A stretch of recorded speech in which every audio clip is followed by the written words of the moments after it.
என்னுடைய நண்பர் ஒருத்தர், அவர் விரல்ல நகமே இருக்காது. என்ன காரணம்னு நினைக்கிறீங்க? எல்லாத்தையும் அவரே கடிச்சு துப்பிடுவார். அப்படி ஒரு பழக்கம்.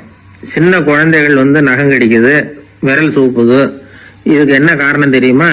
குழந்தைகள் மனசுல ஏற்படக்கூடிய ஒரு வித பாதுகாப்பின்மை, இன்செக்யூரிட்டி, அல்லது தான் சரியா கவனிக்கப்படல அப்படிங்கிற எண்ணத்தோட வெளிப்பாடு தான் அது அப்படிங்கிறாங்க டாக்டர்கள். சில இடங்கள்ல 2வது குழந்தை பிறந்த உடனே பெரியவர்கள் கவனம் முதல் குழந்தைகிட்ட இருந்து கொஞ்சம் விலகி 2வது குழந்தைகிட்ட போடும்.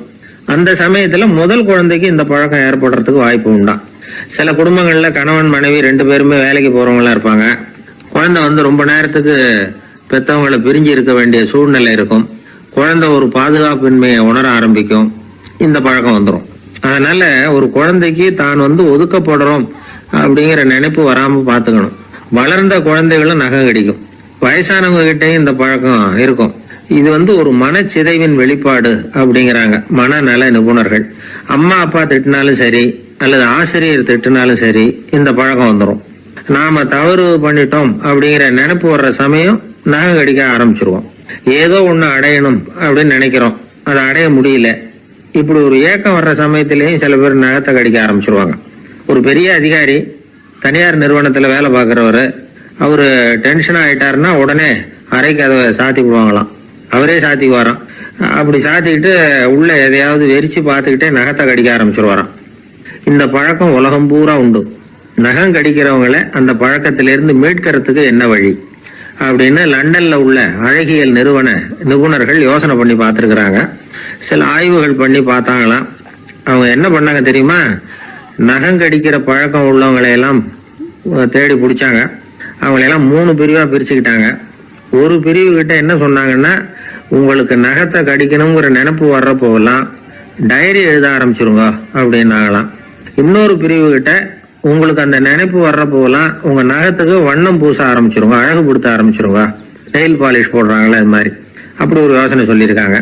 3வது குழுவினர்கிட்ட, உங்களுக்கு நகத்தை கடிக்கணுங்கிற எண்ணம் வர்றப்போலாம் விரல்களை இறுக்கமா மூடி வச்சுக்கிட்டு வேற விஷயங்கள்ல கவனம் செலுத்துங்க அப்படின்னு சொன்னாங்களாம். இப்படி 3 வித முயற்சி பண்ணி பார்த்ததுல கடைசியா அவங்க என்ன கண்டுபிடிச்சாங்க தெரியுமா? 3வது குழு செஞ்சதுல நல்ல பலன் கிடைச்சதாம்.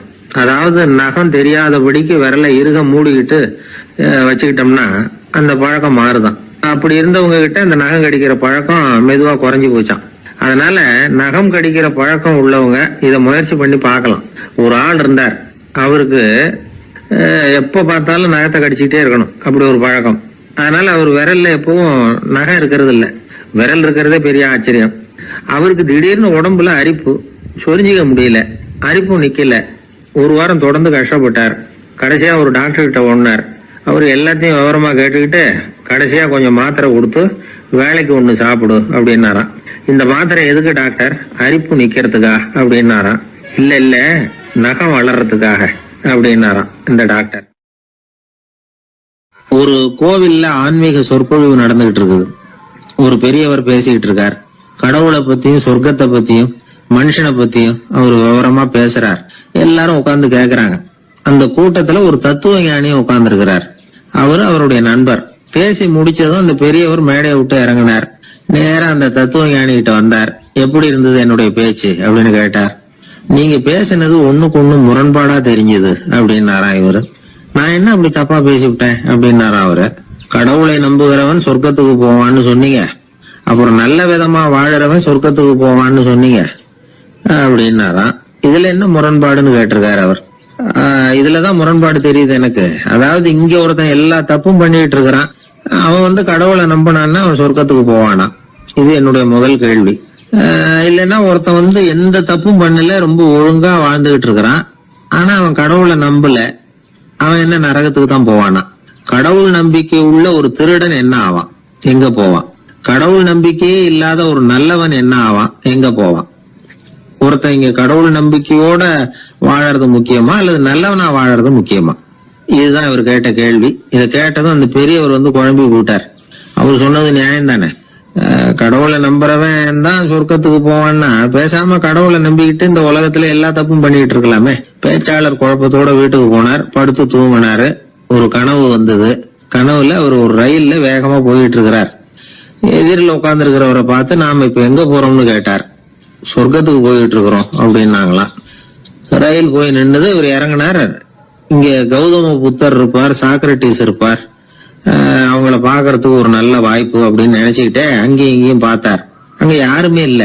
ஒரே பாலைவனம் மாதிரி இருக்குது. பச்சை இல்ல, பசுமை இல்ல, பூக்கள் இல்ல, மரம்லாம் மொட்டையா நிக்குது. எலும்பும் தோலுமா சில முனிவர்கள் அங்கேயும் இங்கேயுமா உட்கார்ந்து இருக்கிறாங்க. இவர் அவங்க கிட்ட போய் இந்த புத்தர், சாக்ரட்டிஸ் இவங்க எல்லாம் எங்க இருக்கிறாங்கன்னு கேட்டாராம். அப்படி யாரும் இங்க இல்லையே, அவங்க எல்லாம் யாரு அப்படின்னு திருப்பி கேட்டிருக்கிறாங்க. இவருக்கு அதிர்ச்சியா போச்சு. அப்படின்னா அவங்க எங்க போயிருப்பாங்க? உடனே ரயில் நிலையத்துக்கு ஓடி வந்தார். அப்பதான் நரகத்துக்கு ஒரு ரயில் புறப்பட்டுக்கிட்டு இருந்தது. அங்க இருந்து அதுல ஏறி உட்கார்ந்தார். ரயில் வேகமா போச்சு. நரகம் நெருங்க நெருங்க காற்று குளிர்ச்சியா வீச ஆரம்பிச்சுதான். வெளியில பசுமையா இருந்துதான். அழகான மலர்கள், அழகான நீர்நிலைகள், நந்தவனங்கள், ரொம்ப அருமையா இருக்குது. ரொம்ப அங்க இருந்தவங்க எல்லாம் ரொம்ப மகிழ்ச்சியா உல்லாசமா வேற இருந்திருக்கிறாங்க. எங்க பார்த்தாலும் ஆடல் பாடல் உற்சாகம். இவரு ரயில விட்டு இறங்கினார். அவருக்கு சந்தேகம், இதுவா நரகம் அப்படின்னு விசாரிச்சிருக்காரு. ஆமா, இதுதான் நரகம்னாங்களாம். எனக்கு ஒரு சந்தேகம் இருக்காரு, என்னன்னு கேட்டிருக்காங்க. கௌதம புத்தரும், சாக்ரட்டிஸும், லாவோஸும், இவங்க மாதிரி இன்னும் பல பேரும் கடவுள் நம்பிக்கை இல்லாதவங்க, அவங்க எல்லாம் இங்க இருக்கிறாங்களா அப்படிங்கறதுதான் என்னுடைய சந்தேகம் அப்படின்னாராம். இப்ப அவங்க சொல்லிருக்கிறாங்க, இப்ப நீங்க பாக்குறீங்களே பசுமையும் பச்சை பயிர்களும் ஆடல் பாடல்களும் அழகிய மலர்களும், இது எல்லாமே கௌதம புத்தரும் சாக்ரட்டிஸும் அது மாதிரி மகான்களும் இங்க வர ஆரம்பிச்ச பிறகுதான் உண்டாக ஆரம்பிச்சது. இந்த பிரதேசத்தை அவங்க அப்படியே மாத்திவிட்டாங்க. இப்போலாம் இங்க இருக்கிறவங்க யாரும் சொர்க்கத்துக்கு போறதுக்கே ஆசைப்படுறது இல்ல அப்படின்னாங்களாம். இந்த அதிர்ச்சியிலேயே அந்த பெரியவர் கனவு கலைஞ்சி மூச்சுக்கிட்டார். இதுல இருக்கிற கருத்து என்னன்னா, நல்லவர்கள் எங்க இருக்கிறாங்களோ அந்த இடத்துக்கு பேரு தான் சொர்க்கம். சொர்க்கம் நரகம்ங்கிறதெல்லாம் ஆன்மீக பண்புகள், அவ்வளவுதான். கீழே விழுந்தாதானே எழுந்திருச்சு நிக்க முடியும். அதனால எழுந்திருக்கணும்னு நினைக்கிறவங்க முதல்ல கீழே விழணும். இவர் முதல்ல கீழே விழணும், அதுக்கப்புறம் தான் எழுந்திருக்கிறது எப்படின்னு சிந்திக்க முடியும். இந்த உலகத்துல எல்லாருமே கீழே விழுந்து எழுந்தவர்கள் தான். இப்போ இந்த குழந்தை பருவத்துல கீழே விழாம நடைபயில கற்றுக்கிட்டவங்க யாராவது உண்டா? சின்ன வயசுல ஒரு தடவை கூட கீழே விழல சார், அப்படியே பிறந்தார், வளர்ந்தார், பெரியவர் ஆயிட்டார் அப்படின்னு யாரையும் சொல்ல முடியாது. அதனால மனுஷங்கிறவன் விழுந்து புரண்டு எழுந்துதான் நடக்க கத்துக்கிறான்.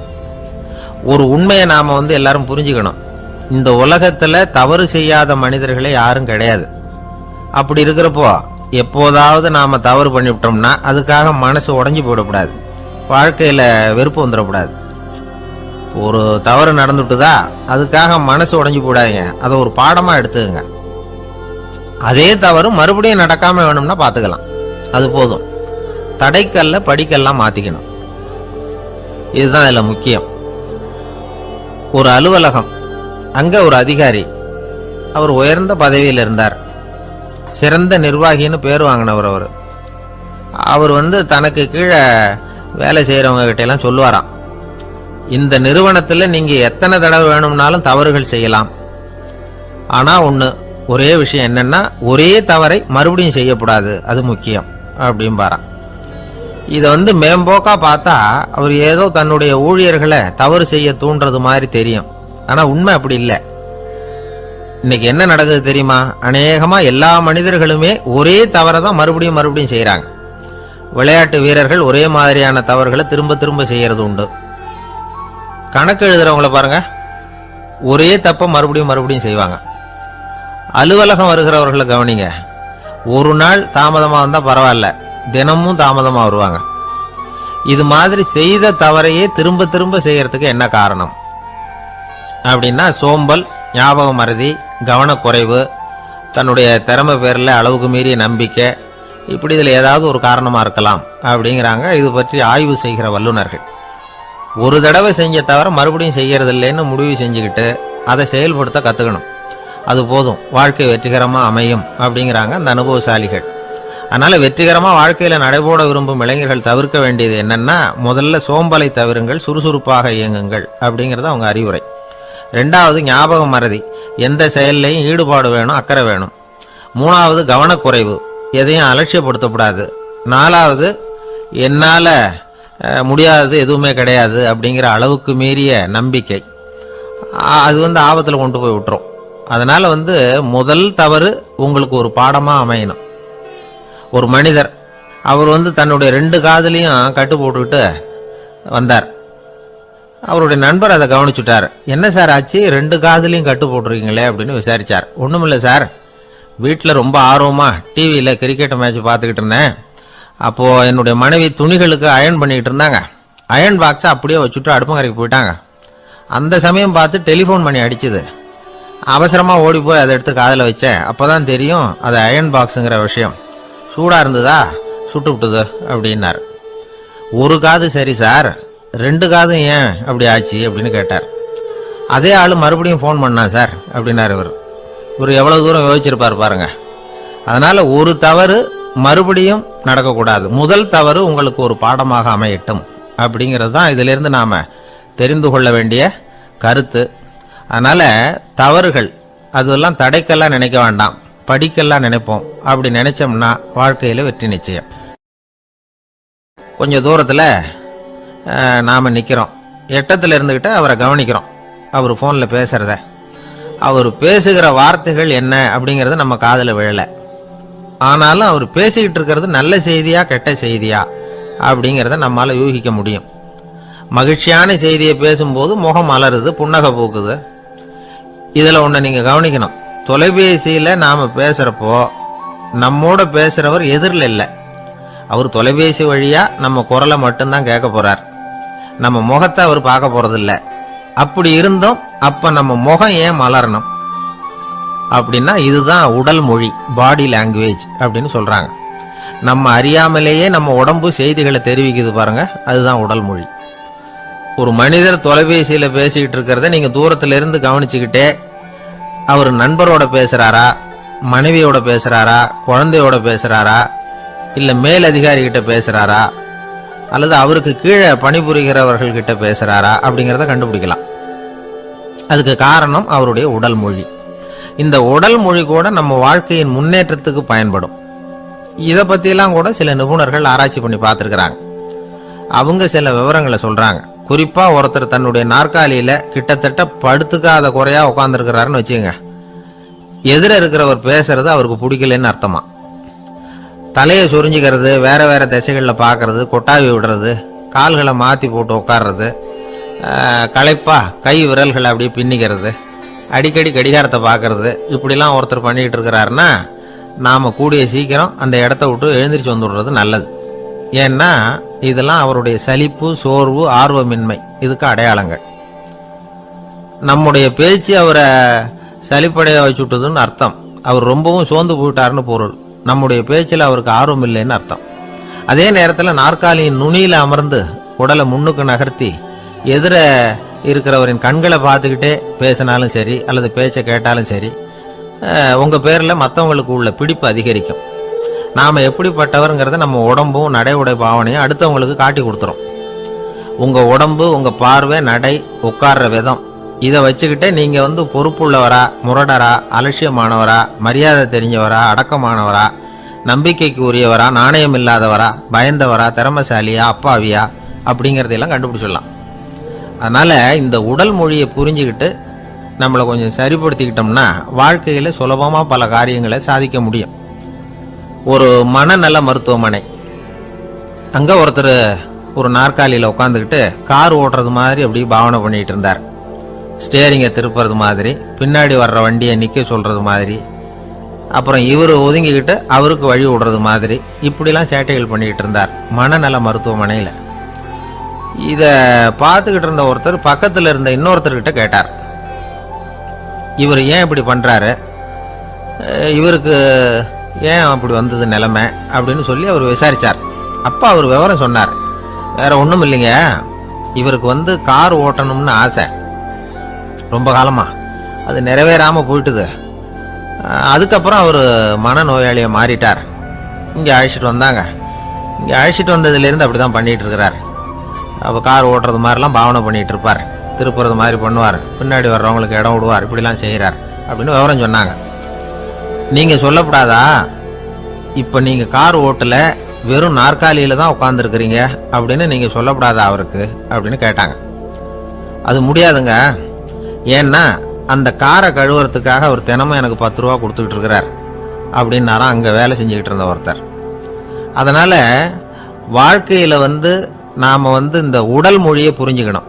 உடல் மொழிங்கிறது இப்போ ஆரம்பத்தில் சொன்னது மாதிரி அந்த தொலைபேசியில் பேசுறவங்கள தூரத்துல இருந்து பார்த்தாவே அவர் யாருக்கிட்ட பேசுறாரு என்ன பேசுறாருன்னு தெரியும்.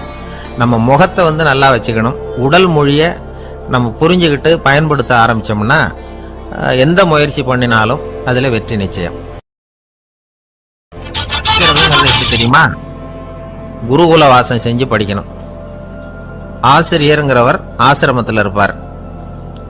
அங்க போய் அவருக்கு தொண்டுகள் செய்யணும். துணிகள்லாம் துவைச்சி போடணும்.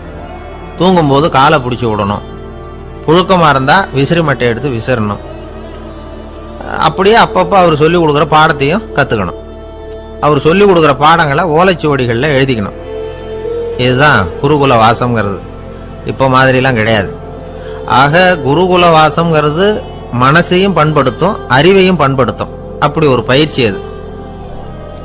அந்த காலத்துல பஞ்சபாண்டவர்கள் ஒரு குருகுலத்துல படிக்க போனாங்களாம். ஏற்கனவே அங்க ஒரு 15 பேர் இருந்திருக்கிறாங்க. இவங்களையும் சேர்த்து மொத்தம் 20 பேர். எல்லாரும் ரொம்ப ஆர்வத்தோடு அங்க தங்கி படிச்சுக்கிட்டு இருக்கிறாங்க. 2 வருஷம் ஓடி போச்சு. எல்லாரும் ஊருக்கு திரும்ப வேண்டிய நேரம். ஆசிரியர் ஒவ்வொருத்தரா கூப்பிட்டார். இது வரைக்கும் என்ன கத்துக்கிட்ட அப்படின்னு கேட்டார். அவங்க தாங்கள் எழுதி வச்சிருந்ததை சொன்னாங்க, கத்துக்கிட்டதை சொன்னாங்க. அங்க படிக்க வந்தவங்க எல்லாருமே புத்திசாலிகள். அது மட்டும் இல்ல, பல பேர் அரச குடும்பத்தை சேர்ந்தவங்க, இளவரசர்களாக வேற இருக்கிறவங்க. அதனால அவங்க கிட்ட அபாரமான கல்வி அறிவை எதிர்பார்த்தார்.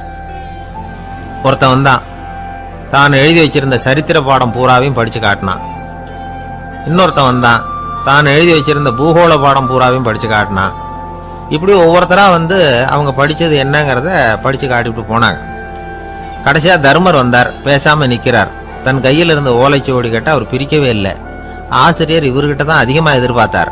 ஆனா இவரோ பேசாம நின்றுட்டு இருக்கிறார். நீ என்ன கத்துக்கிட்ட சொல்லு, ஓலைச்சுவடியை பிரிச்சு படினார் அந்த முனிவர். தர்மர் அசையவே இல்லை. மெதுவா சொன்னார், ஐயா, நான் கத்துக்கிட்டது ஒன்னே ஒண்ணுதான். அதுதான் வாழ்க்கையில எனக்கு ரொம்ப முக்கியமான பாடமா அமையும் அப்படின்னார்.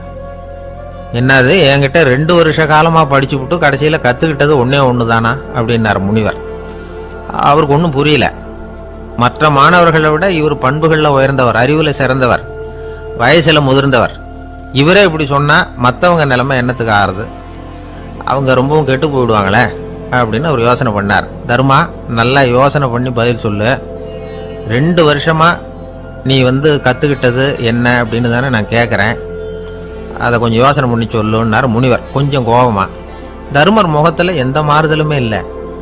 இல்லையா, 2 வருஷமா நான் கத்துக்கிட்ட முக்கியமான பாடம் ஒன்னே ஒண்ணுதான்னார். இப்போ அந்த முனிவருக்கு கோபம் அதிகமா வந்துடுது. ஏன்பா, உனக்கு வெக்கமா இல்லையா? உன்னை விட வயசுல குறைஞ்சவங்க எவ்வளவு பாடம் கத்துக்கிட்டு இருக்கிறாங்க, எவ்வளவு விரிவா அவங்க படிச்சு காட்டினாங்க. நீயும் கூட நிறைய குறிச்சு வச்சிருக்கிற போல இருக்கு, அதை ஏன் பிரிச்சு படிக்க கூடாது அப்படின்னார். ஐயா, நான் சொல்றது உங்களுக்கு ஏமாற்றமா இருந்தா என்னை மன்னிக்கணும். நான் ரொம்ப முக்கியமா கத்துக்கிட்டு இருக்கிறது ஒன்னே ஒண்ணுதான், மற்ற எதையும் சொல்றதுக்கு விரும்பலன்னார். மாணவர்கள்லாம் சிரிச்சுட்டாங்க. முனிவருக்கு கோபம் அளவுக்கு மீறி வந்துட்டு ஓங்கி அரைஞ்சு விட்டார் தர்மரை அவர் கண்ணத்துல. தர்மர் கண்ணை செவந்து போட்டுது, கண்கள் கலங்கி போச்சு. ஆனாலும் அவர் அமைதியை இழக்கல, தலை குனிஞ்சு நிற்கிறார். இவருடைய புடிவாதம் முனிவருக்கு இன்னும் ஆத்திரத்தை உண்டாக்கி விட்டது. இன்னொரு கண்ணத்திலே அரைஞ்சார். எல்லாரும் பயந்து போய் அமைதியா நின்றுட்டு இருக்கிறாங்க. முனிவர் கத்துறார், அப்படி நீ கத்துக்கிட்ட அந்த முக்கியமான பாடம் தான் என்ன, அதையாவது சொல்லு அப்படின்னார். ஐயா, அதை மட்டும் ஒரு ஓலைச்சுவடியில தனியா குறிச்சு வச்சிருக்கிறேன், இந்தாங்க, இதை நீங்களே படிச்சு பாருங்கன்னார். தர்மர் ஓலைச்சுவடியை நீட்டினார். முனிவர் அதை வாங்கி பிரிச்சார், சத்தம் போட்டு படிச்சார். என்ன எழுதியிருக்காருன்னா, எப்படிப்பட்ட சோதனை ஏற்பட்டாலும் நிதானம் இழந்து கோபத்துக்கு ஆளாக கூடாது அப்படின்னு. இதான் அந்த ஓலைச்சுவடியில் அவர் எழுதி வச்சிருந்தது. அந்த ஒரு கணத்திலேயே முனிவரும் எல்லா மாணவர்களும் தர்மரை புரிஞ்சுக்கிட்டாங்களாம். அவர் கத்துக்கிட்டது ஏட்டு சுரக்கா இல்ல, வாழ்க்கையில பயன்படக்கூடிய முக்கியமான அனுபவ பாடம். முனிவர் கண்கள்ல கண்ணீர். தர்மரை அன்போட கட்டி தழுவிக்கிட்டார். அப்புறம் சொன்னார், தர்மா, என்னை மன்னிச்சிரு, நீ மாணவன் இல்ல, ஆசிரியன். நான் இதுவரைக்கும் தெரிஞ்சுக்காத அனுபவ பாடத்தை நீ இப்ப எனக்கு கத்து கொடுத்துட்ட அப்படின்னு சொன்னாராம். அதனால நிதானம் தவறக்கூடாதுங்கிறது ரொம்ப முக்கியமான ஒரு செய்தி. ஒரு ஆசிரியர் மாணவனை ஒரு கண்ணத்துல ஓங்கி அரைஞ்சுட்டார். இவன் நிதானம் தவறல, அமைதியா நின்றுகிட்டு இருந்தான்.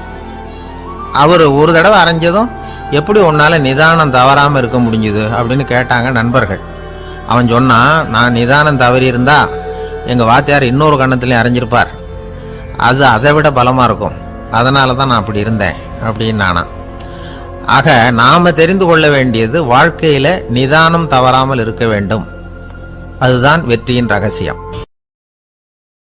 ஒரு நண்பர்கிட்ட பேசிக்கிட்டு இருந்தேன்.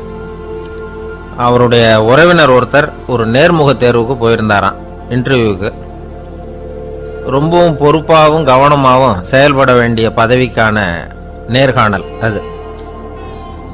இவர் எழுத்து தேர்வில் ஏராளமான மதிப்பெண்கள் வாங்கிவிட்டார். அதனால அதை பற்றி கவலை இல்லை. இப்போ நேர்முக தேர்வில் தேர்வு பெறணும். ஏராளமான சான்றிதழ்கள் வச்சிருந்தார். நேர்காணலில் கேட்கப்பட்ட எல்லா கேள்விகளுக்கும் சரியான பதில தான் சொன்னார். இருந்தாலும் பாருங்க, அந்த நேர்முக தேர்வில் அவர் தேர்ந்தெடுக்கப்படலை. என்ன காரணம் அப்படின்னு பின்னாடி விசாரிச்சப்போ தான் விவரம் தெரிஞ்சுதான். அது என்ன ஆயிருக்குதுன்னா, அந்த நேர்காணலின் போது இவர் நடந்துகிட்ட முறையில் சில தவறுகள் நடந்து போச்சான். முக்கியமா 2 தவறுகள். ஒன்று, அவங்க ஒரு கேள்வியை கேட்டு முடிக்கிறதுக்குள்ளேயே இவர் பதில் சொல்ல ஆரம்பிச்சுட்டாராம். ரெண்டாவது என்னன்னா, இவர் நாற்காலியில தாராளமா இயல்பா சாஞ்சி உட்காராம நாற்காலி முனையில உட்கார்ந்துருந்தாராம். இந்த 2 விதமான செயல்பாடுகளும் இவர் அவசரப்படுறவர், பதற்றப்படுறவர் அப்படிங்கிறதுக்கான அடையாளங்கள். அதாவது கேள்வியை கேட்டு முடிக்கிறதுக்குள்ளேயே முந்திக்கிட்டு பதில் சொல்றது. ரெண்டாவது, நாற்காலியில இயல்பா தாராளமா உட்காராம நாற்காலி முனையில உட்கார்றது. பார்க்க போற வேலைக்கு அவசரம், பதற்றம் இது 2 இருக்கப்படாதான். அதனால மார்க் இருந்தும் சர்டிபிகேட் இருந்தும் அந்த வேலை வாய்ப்பு அவருக்கு கிடைக்கல. வேலை கொடுக்கறவங்க நம்ம கிட்ட இருந்து என்னதான் எதிர்பார்க்கறாங்க, இதை தெரிஞ்சு வச்சுக்கிறது நல்லது. முதல்ல மற்றவர்களுடன் தொடர்பு கொள்ளும் திறமை, அதாவது எபிலிட்டி டு கம்யூனிகேட். நீங்க நினைக்கிறத அழகா தொகுத்து வகைப்படுத்தி சொல்ல தெரியுதான்னு பார்ப்பாங்க. உங்க திட்டங்களை அடுத்தவங்க ஏற்றுக்கொள்ளக்கூடிய விதத்துல வெளிப்படுத்துறதுக்கு உங்களால முடியுதான்னு பார்ப்பாங்க. இதுக்கு என்ன செய்யறது? குழப்பம் இல்லாம சிந்திக்கணும், குழப்பம் இல்லாம பேசணும். ரெண்டாவது விஷயம் என்னன்னா புத்திசாலித்தனம், அதாவது இன்டெலிஜென்ஸ். ஏத்துக்க போற வேலையை நல்ல விதமா செய்ய முடியுமா உங்களால? அதை எந்தெந்த வழியில செய்யலாம் அப்படிங்கிறத உங்களால தீர்மானிக்க முடியுமா? அந்த வேலைக்கான புது புது யோசனைகளை உங்களால சொல்ல முடியுமா அப்படின்னு பார்ப்பாங்க. இது இன்டெலிஜென்ஸ். மூணாவது தன்னம்பிக்கை, அதாவது செல்ஃப் கான்ஃபிடன்ஸ். உங்களுக்கு அது உண்டா அப்படிங்கிறத கவனிப்பாங்க. எந்த சூழ்நிலையையும் சமாளிக்கணும், எப்படிப்பட்ட மனிதர்களையும் சமாளிக்கிற தைரியம் வேணும். அடுத்தவங்களை நமக்கு சாதகமா திருப்பக்கூடிய தன்னம்பிக்கை வேணும். நாலாவது பொறுப்புகளை முன்வந்து ஏற்றுக்கொள்ளுதல், வில்லிங்னஸ் டு அக்செப்ட் ரெஸ்பான்சிபிலிட்டி. பொறுப்புகள்ல இருந்து நழுவி போக ஆசைப்படாம செஞ்சு முடிக்கணும். அஞ்சாவது முன் வருதல், இனிஷியேட்டிவ். வேலையோட முக்கியத்துவம் உணர்ந்து அதை ஏத்துக்கிட்டு தகுந்த நடவடிக்கைகளை தயங்காம எடுக்கிறதுக்கு முன் வரணும். ஆறாவது என்னன்னு கேட்டீங்கன்னா தலைமைத்துவம், லீடர்ஷிப். 4 பேருக்கு தலைமை தாங்கி நல்ல விதத்துல நடந்துக்க தெரியுதா? ஏழாவது கற்பனை திறன், இமேஜினேஷன். சில பிரச்சனைகள் வரக்கூடும் அப்படின்னு முன்கூட்டியே யூகிச்சு அதுக்கு தகுந்த மாதிரி நடவடிக்கை எடுக்கிற திறமை உண்டா அப்படிங்கிறத பார்ப்பாங்க. எட்டாவது என்னன்னா வளைந்து கொடுத்தல், பிளெக்சிபிலிட்டி. சூழ்நிலைக்கு தகுந்த மாதிரி, மாற்றங்களுக்கு தகுந்த மாதிரி அனுசரித்து நடந்துக்கிறதுக்கு தெரியுதா அவங்களுக்கு அப்படிங்கிறத கவனிப்பாங்க. அடுத்தது திறமைகளை வெளிக்கொணரும் திறமை, இன்டர்பர்சனல் ஸ்கில்ஸ். அடுத்தவங்க கிட்ட இருக்கிற திறமையை கண்டுபிடிச்சி அதை நல்ல விதத்தில் ஊக்கப்படுத்தி பயன்படுத்த தெரியுதா அப்படின்னு பார்ப்பாங்க. ஆறாவது சுய அறிவு, செல்ஃப் நாலேஜ். அடுத்தவங்க நம்மளை பற்றி என்ன நினைக்கிறாங்க அப்படிங்கிறத நம்மளால் புரிஞ்சுக்க முடியுதாங்கிறது முக்கியம். அடுத்தது போட்டி மனப்பான்மை, காம்படிட்டிவ்னஸ். அடுத்தவங்களை ஒப்பிட்டு பார்த்து அதை விட ஒரு படி மேலே வரணுங்கிற குணம் வேணும். இதுக்கு அடுத்தது என்னன்னா குறிக்கோளை வெல்லுதல், கோல் அச்சீவ்மெண்ட். குறிக்கோளை சவாலாக எடுத்துக்கிட்டு அதை அடையணும். அப்புறம் வேறுபட்ட திறமைகள், ஒகேஷனல் ஸ்கில்ஸ். பதவிக்கு வேண்டிய திறமைகள் தவிர மற்ற திறமைகள் ஏதும் உண்டாங்கிறது முக்கியம். நமக்கு வேலை கொடுக்கணும்னு நினைக்கிறவங்க நம்ம கிட்ட இருந்து இவ்வளவும் எதிர்பார்ப்பாங்க. அதுக்கு தகுந்த மாதிரி நம்மளை நாமே தயார்படுத்திக்கணும். எனக்கு வேண்டப்பட்ட ஒருத்தர் ஒரு இன்டர்வியூக்கு போயிட்டு வந்தார், நேர்காணலுக்கு. எப்படி இருந்தது இன்டர்வியூன்னு விசாரித்தேன். நான் போனேன். அவர் கேட்ட எல்லா கேள்விக்கும் அவர் எதிர்பார்த்தது மாதிரி எல்லா பதிலையும் சொன்னேன். கடைசியாக நான் எதிர்பார்க்காத ஒரு தகவலை அவர் சொன்னார் அப்படின்னார். என்னன்னு கேட்டேன். அவரும் என்ன மாதிரியே இன்டர்வியூக்கு வந்தவர் தானா, சும்மா என்ன கேள்வி கேட்டுக்கிட்டு உட்காந்துருந்தாராம் அப்படின்னார். அதனால ஒரு நேர்காணலுக்கு போறதுக்கு முன்னாடி என்ன எதிர்பார்க்கறாங்க அப்படிங்கறத தெரிஞ்சுக்கிட்டு போனா வெற்றி நிச்சயம். வாழ்க்கையில ரொம்பவும் அடிபட்டு அல்லல் போட்டுக்கிட்டு இருக்கிற ஒருத்தர் வந்தார். மனசு ரொம்பவும் நொந்து போய் பேசினார். இந்த உலகத்துல மனுஷனா பிறந்ததை விட மாடா பிறந்திருக்கலாம் சார் அப்படின்னார். திடீர்னு வந்து என்கிட்ட இப்படி சொன்னா அதுக்கு நான் என்னங்க பண்ண முடியும் அப்படின்னேன். உங்ககிட்ட வரணும்னு தோணுச்சு, அதனால வந்தேன் அப்படின்னார். சரிங்க, இப்படி ஒரு யோசனை வந்ததுக்கு என்ன காரணம் அப்படின்னு சொல்லி அவர்கிட்ட கேட்டேன். அதுக்கு அவர் சொன்னார், என் பையனுக்கு வேலை தேடுறேன் கிடைக்கல, பொண்ணுக்கு மாப்பிள்ளை தேடுறேன் கிடைக்கல, வீடு கட்டுறதுக்கு கடன் கேட்குறேன் கிடைக்கல. மாடா பிறந்திருந்தா இது மாதிரி கவலையெல்லாம் கிடையாதுல்ல, பேசாம வைக்கோலை தின்னுக்கிட்டு அசை போட்டுக்கிட்டே கடந்து விடலாமே அப்படின்னாரு அலட்சியமா. அதுக்கப்புறம் தான் அவர் சொன்ன கருத்தை நானும் கொஞ்சம் அசை போட ஆரம்பிச்சேன் மனசுக்குள்ள. இப்போ இயற்கையை பொறுத்த வரைக்கும் அது நாம எல்லாரும் மகிழ்ச்சியா வாழணும் அப்படின்னு தான் விரும்புது. விலங்குகள், பறவைகள், தாவரங்கள், அப்புறம் மற்ற உயிரினங்கள் எல்லாமும் நல்லபடியா இருக்கணும் அப்படிங்கிறது தான் இயற்கையோட விருப்பம். அதுல ஒன்றும் சந்தேகம் இல்லை. இயற்கையோட அமைப்பை கொஞ்சம் கவனிச்சு பார்த்தா அதை நாம நல்லா புரிஞ்சுக்கலாம். இருந்தாலும் இந்த ஆள் சொன்னதை கேட்ட பிறகுதான் ஒரு முக்கியமான வேறுபாடு புரிஞ்சுது. அதாவது இந்த உலகத்துல உள்ள முக்கியமான பிரச்சனைகள் 6.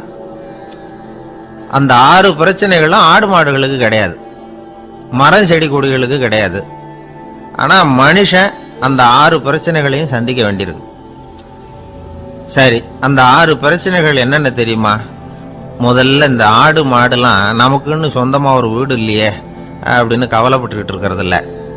ஆனா மனிதனுக்கு வீடு தேவைப்படுது. இது ஒரு வித்தியாசம். இப்ப 2வது பிரச்சனை என்னன்னா ஆடை பிரச்சனை.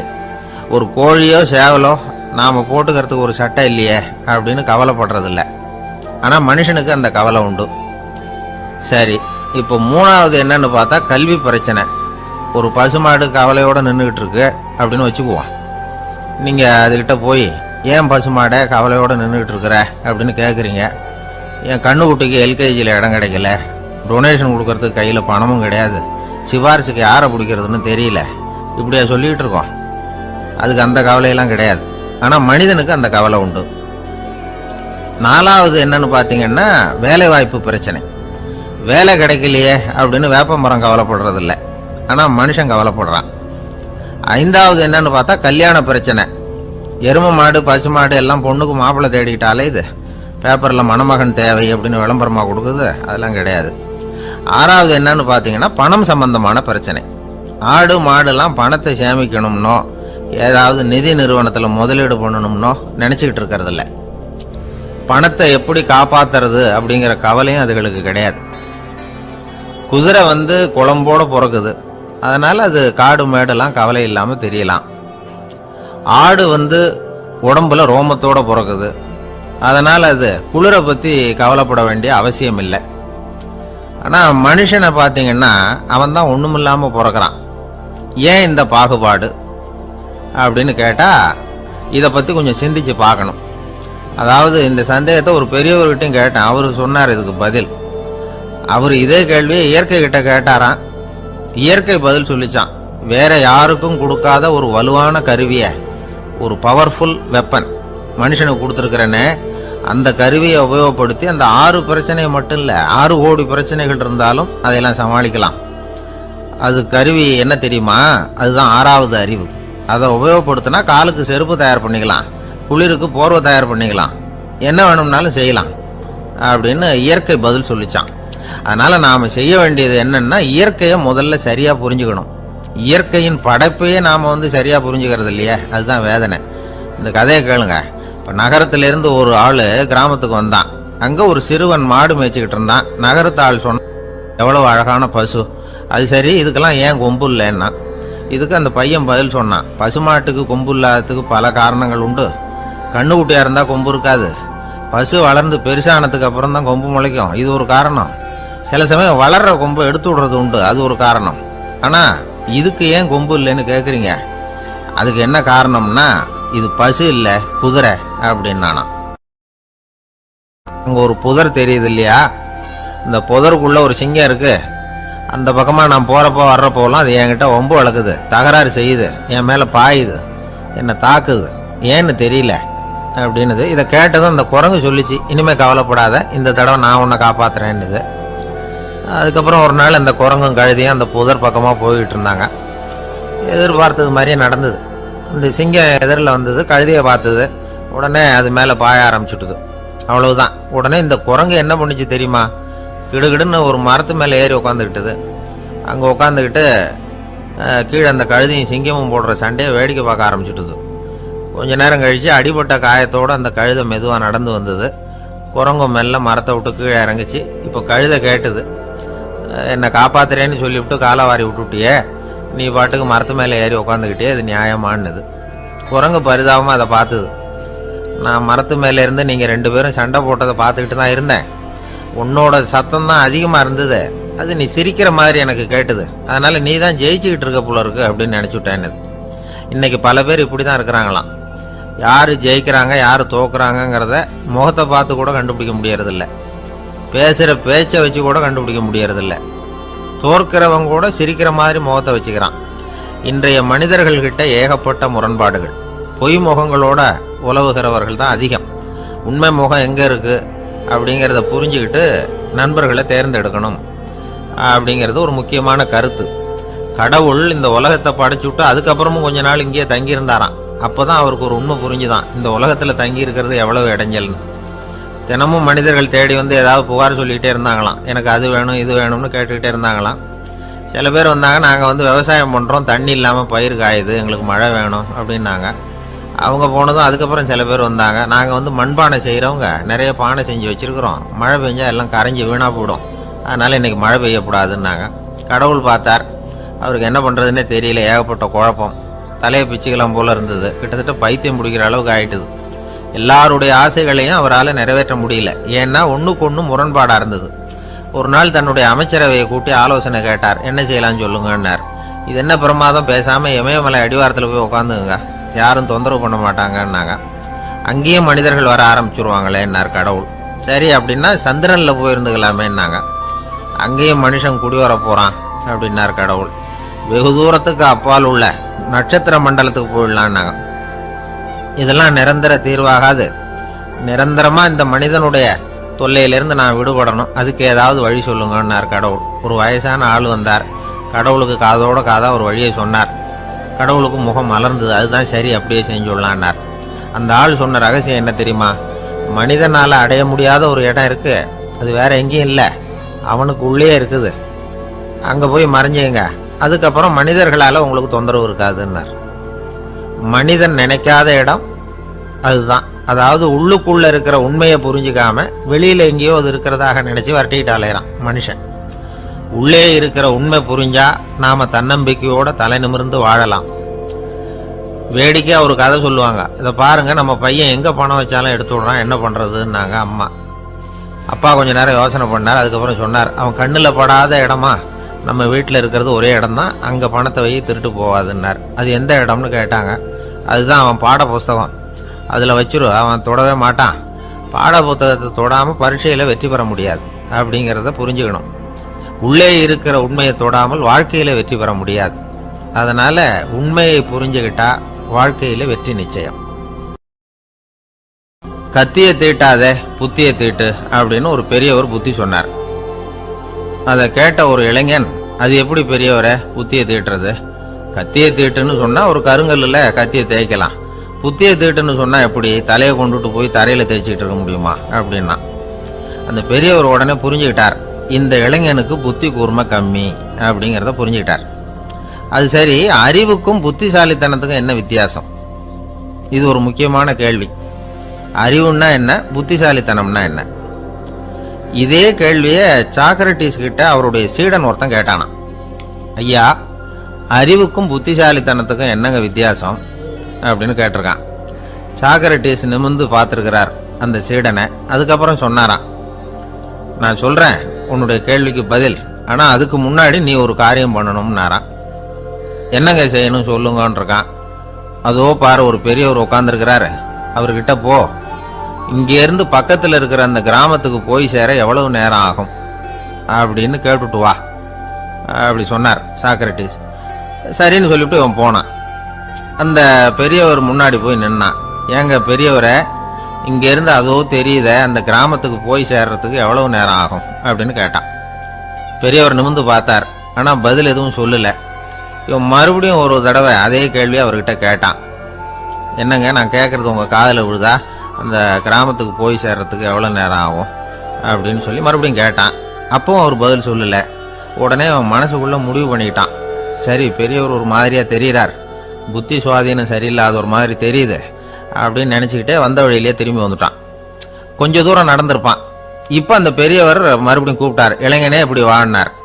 இவனுக்கு ஒன்றும் புரியல. மறுபடியும் திரும்பி நடந்தான். அவர் முன்னாடி போய் நின்னான். பெரியவர் சொன்னார், தம்பி, இங்கேருந்து அந்த கிராமத்துக்கு போய் சேர்றதுக்கு 5 நிமிஷம் ஆகும் அப்படின்னார். இப்போ அந்த இளைஞன் அந்த முதியவரை ஒரு மாதிரியாக பார்க்க ஆரம்பித்தான். அதுக்கப்புறம் கொஞ்சம் யோசித்தான். பிறகு அவர்கிட்டே கேட்டுட்டான், ஏங்க பெரியவரை, இதே பதிலை அப்போவே என்கிட்ட சொல்லியிருக்கலாமே. என்னை திரும்பி போன்னு சொல்லிவிட்டு பாதி தூரம் போனதுக்கப்புறம் மறுபடியும் கூப்பிட்டு அதுக்கப்புறம் இப்படி சொல்கிறீங்களே, இது நியாயமா அப்படின்னா. பெரியவர் சிரிச்சார். அதுக்கப்புறம் சொன்னார், ஏன்பா, நீ எவ்வளவு வேகமாக நடக்கிறேங்கிறத பார்க்காம நீ கிராமத்துக்கு போய் சேர வேண்டிய நேரத்தை எப்படி என்னால் சொல்ல முடியும்? அதனால தான் உன்னை கொஞ்சம் தூரம் நடக்க விட்டு உன்னுடைய நடையின் வேகம், அந்த கிராமம் இருக்கிற தூரம் ரெண்டையும் கணக்கு போட்டு அதுக்கப்புறம் நேரத்தை சொன்னேன்னார். சீடன் வந்து தலை குனிந்தான். அப்படியே திரும்பி வந்து சாக்ரட்டிஸ் முன்னாடி நின்னான். சாக்ரட்டிஸ் இப்போ சொல்றார், தம்பி, அதுக்கு பேர் தான் புத்திசாலித்தனம். இந்த அறிவு கூர்மை வந்து எல்லா இளைஞர்களுக்கும் வரணும் அப்படிங்கிறதுக்காகத்தான் கத்தியை தீட்டாத புத்தியை தீட்டு அப்படின்னு பெரியவங்கள்லாம் சொல்லிட்டு இருக்கிறாங்க. புத்தியை தீட்டுறவங்கெல்லாம் வாழ்க்கையில் அறிவாளியாராங்க, தீட்டாதவங்க கோமாளியாராங்க. இதுதான் இன்னைக்கு நடக்கிறது. அதனால அறிவு கூர்மைங்கிறது வேற. இந்த காலத்து ஆசாமி ஒருத்தர் இன்னொருத்தரை பார்த்து கேட்டார், ஏங்க, ஒரு விமானம் இங்கேருந்து புறப்பட்டு 2 மணி நேரத்தில் மதுரைக்கு போய் சேருது. நல்லா கவனிங்க, ஒரு விமானம் இங்கேருந்து புறப்பட்டு 2 மணி நேரத்தில் மதுரைக்கு போய் சேருது அப்படின்னா என்னோட வயசு என்னன்னு கேட்டார். இவர் கேட்கறதுல ஏதாவது அர்த்தம் இருக்கா? அதாவது இங்கேருந்து புறப்பட்டு 2 மணி நேரம் ஆகுது மதுரைக்கு போகிறதுக்கு, அப்படின்னா என் வயசு என்னன்னு கேட்குறாரு. இதை கேட்ட உடனே அவர் பதில் சொன்னார், அப்படின்னா உங்களோட வயசு 20 அப்படின்னார். எப்படிங்க அவ்வளவு கரெக்டாக சொன்னீங்க அப்படின்னு கேட்டார். வேற ஒன்றும் இல்லை, எங்கள் பக்கத்து வீட்டில் ஒரு முழு பைத்தியம் இருக்கு, அதோட வயசு 40, அப்படின்னா உன் வயசு 20 தான் இருக்கணும் அப்படின்னார். அரை பைத்தியம்னு முடிவு பண்ணிக்கிட்டார். அதனால வாழ்க்கையில் அறிவு கூர்மைங்கிறது ரொம்ப அவசியம். அந்த புத்திசாலித்தனம் இருக்கிறவங்க வாழ்க்கையில் வெற்றி பெறுவது நிச்சயம். சாலை ஓரமாக அழுதுகிட்டு உட்காந்துருந்தான். பிச்சை எடுத்து சாப்பிட்ற ஒருத்தன் அந்த பக்கமாக வந்தான். இவனை பார்த்தான். ஏன் அழுதுகிட்டு உட்காந்துருக்கிற, என்னாச்சு உனக்கு அப்படின்னு கேட்டான். அதுக்கு இவன் சொன்னான், என்கிட்ட ஒன்றுமே இல்லை, நான் இந்த உலகத்தில் இருந்து என்ன பிரயோஜனம், அதனால தான் அழுதுகிட்டு இருக்கிறேன் அப்படின்னா. உன்கிட்ட மறைஞ்சிருக்கிற புதையல் என் கண்ணுக்கு நல்லா தெரியுது, அது உனக்கு புரியல, அதனால தான் அழுதுகிட்டு இருக்கிற அப்படின்னா. என்னது, புதையல் இருக்குதா, உன் கண்ணுக்கு தெரியுதா அப்படின்னு கேட்டான். ஆமாம், எனக்கு தெரியுது. அந்த புதையலை நீ விற்கிறதுக்கு தயாராக இருக்கிறியா அப்படின்னு கேட்டான் இவன். இதை கேட்டதும் அந்த இளைஞனுக்கு ரொம்ப ஆச்சரியமாக போச்சு. என்னது இப்படி கேட்குறானே அப்படின்னு. என்கிட்ட ஒரு காசு கூட இல்லையே, அப்படி இருக்கிறப்போ புதையல் எங்கேருந்து வந்தது அப்படின்னா. இந்த நேரத்தில் அந்த பிச்சைக்காரன் சிரிச்சான். இப்படி தான் இந்த உலகத்தில் எல்லாரும் சொல்லிகிட்டு இருக்கிறாங்க, என்கிட்ட ஒன்றுமே இல்லை ஒன்றுமே இல்லைன்னு சொல்லி. ஆனால் அவங்கக்கிட்ட தான் புதையல் இருக்கு. நீ வேணும்னா என் கூட வா, நம்ம நாட்டு அரசர்கிட்ட போவோம், உங்ககிட்ட இருக்கிற புதையலை அவர் நல்ல விலைக்கு எடுத்துக்குவார் அப்படின்னா. அது எப்படி உனக்கு தெரியும்னா, இதுக்கு முன்னாடியும் இது மாதிரி பல பேரை நான் வந்து ராஜா கிட்ட அழைச்சிட்டு போயிருக்கிறேன், அதனால தான் உன்னை பார்த்தேன், உன்னையும் கூப்பிடுறேன். நீ சரின்னு சொன்னால் உன்னை அழைச்சிட்டு போகிறேன், உங்ககிட்ட இருக்கிற புதையலை அவர் நல்ல விலை கொடுத்து எடுத்துக்குவார் அப்படின்னு சொன்னான். இவன் இப்படி சொல்கிறதும் அந்த இளைஞனுக்கு ஒன்றுமே புரியல. இது என்னது இந்த ஆள் இப்படி சொல்லிட்டு இருக்கிறான், நம்மகிட்ட என்ன இருக்குது, அதுவும் இல்லாமல் இவனே பிச்சை எடுத்து சாப்பிட்டுக்கிட்டு இருக்கிறான், இவன் போய் நம்மளை ராஜா கிட்ட அழைச்சிட்டு போகிறதா போகிறேங்கிறானே என்ன அப்படின்னு சொல்லி அவன் யோசனை பண்ணான். என்ன யோசிக்கிற, உனக்கு பணம் வேணும்னா என்னோட வா அப்படின்னா. இளைஞன் ஒரு முடிவுக்கு வந்தான். சரி, இங்கேயே உட்காந்துக்கிட்டு இருக்கிறத விட அங்கேயாவது போய் பார்ப்போமே, இங்கே அழுதுட்டு உட்காந்துருக்கிறதுல என்ன பிரயோஜனம், ஏதோ கூப்பிடுறான் போய் பார்த்துட்டு வருவோமே அப்படின்னு சொல்லி அவன் கூட புறப்பட்டான். பிச்சைக்காரன் முன்னாடி போயிட்டே இருக்கிறான், இந்த இளைஞன் பின்னாடி நடந்து போயிட்டு இருக்கான். 2 பேரும் அரண்மனையை நோக்கி போகிறாங்க. பாதி வழி போயிருப்பாங்க. வழியில் அந்த பிச்சைக்காரன் சொன்னான், இதை பாரு, முன்னாடியே சில விஷயங்களை நாம் பேசிக்க வேண்டியிருக்கு, சரியாக தெளிவாக முடிவு எடுத்துக்கிட்டு அதுக்கப்புறம் ராஜா கிட்ட போகணும். ஏன்னா அங்கே போய் அது முடியாது இது முடியாதுன்னு நாம் நமக்குள்ளே சண்டை போட்டுக்கிட்டு இருக்க முடியாது. ராஜாவுக்கு விலையை பற்றி கவலையே இல்லை, எவ்வளவு சொன்னாலும் நமக்கு பணம் கிடைச்சிரும். ஆனால் அதுக்கப்புறம் நான் இதை விற்கிறதுக்கு தயாராக இல்லைன்னு சொல்லிடக்கூடாது. அதனால் புதையலை விற்கிறதா இல்லையாங்கிறத இங்கேயே தெளிவாக முடிவு செஞ்சுக்கணும், இல்லைன்னா ராஜா கிட்ட போய் அங்கே போய் குழப்பிக்கிட்டு இருக்க முடியாது அப்படின்னு சொன்னான். இளைஞனுக்கு ஒன்றுமே புரியல. என்ன சொல்கிற நீ, என்கிட்டயா புதையலா, எங்கே இருக்குது அப்படின்னு சொல்லி குழம்பி போனான். இப்போ அந்த பிச்சைக்காரன் சொன்னான், இதை பாரு, இப்போ உதாரணத்துக்கு உன்னுடைய கண்களை எடுத்துக்கோ, அதுக்கு நீ என்ன விலை கேட்டுற போகிற, நான் அதுக்கு ராஜா கிட்ட இருந்து ஒரு 50,000 ரூபா வாங்கி தர முடியும். உன்னுடைய இருதயத்தை கொடுக்குறியா, 20 லட்சம் ரூபா வாங்கி தரேன். மூளையை கொடுக்குறியா, 30 லட்சம் வாங்கி தரேன். என்ன சொல்கிற அப்படின்னு சொல்லி இந்த பிச்சைக்காரன் பேசிக்கிட்டே போகிறான். இளைஞனுக்கு கோபம் வந்துட்டுது.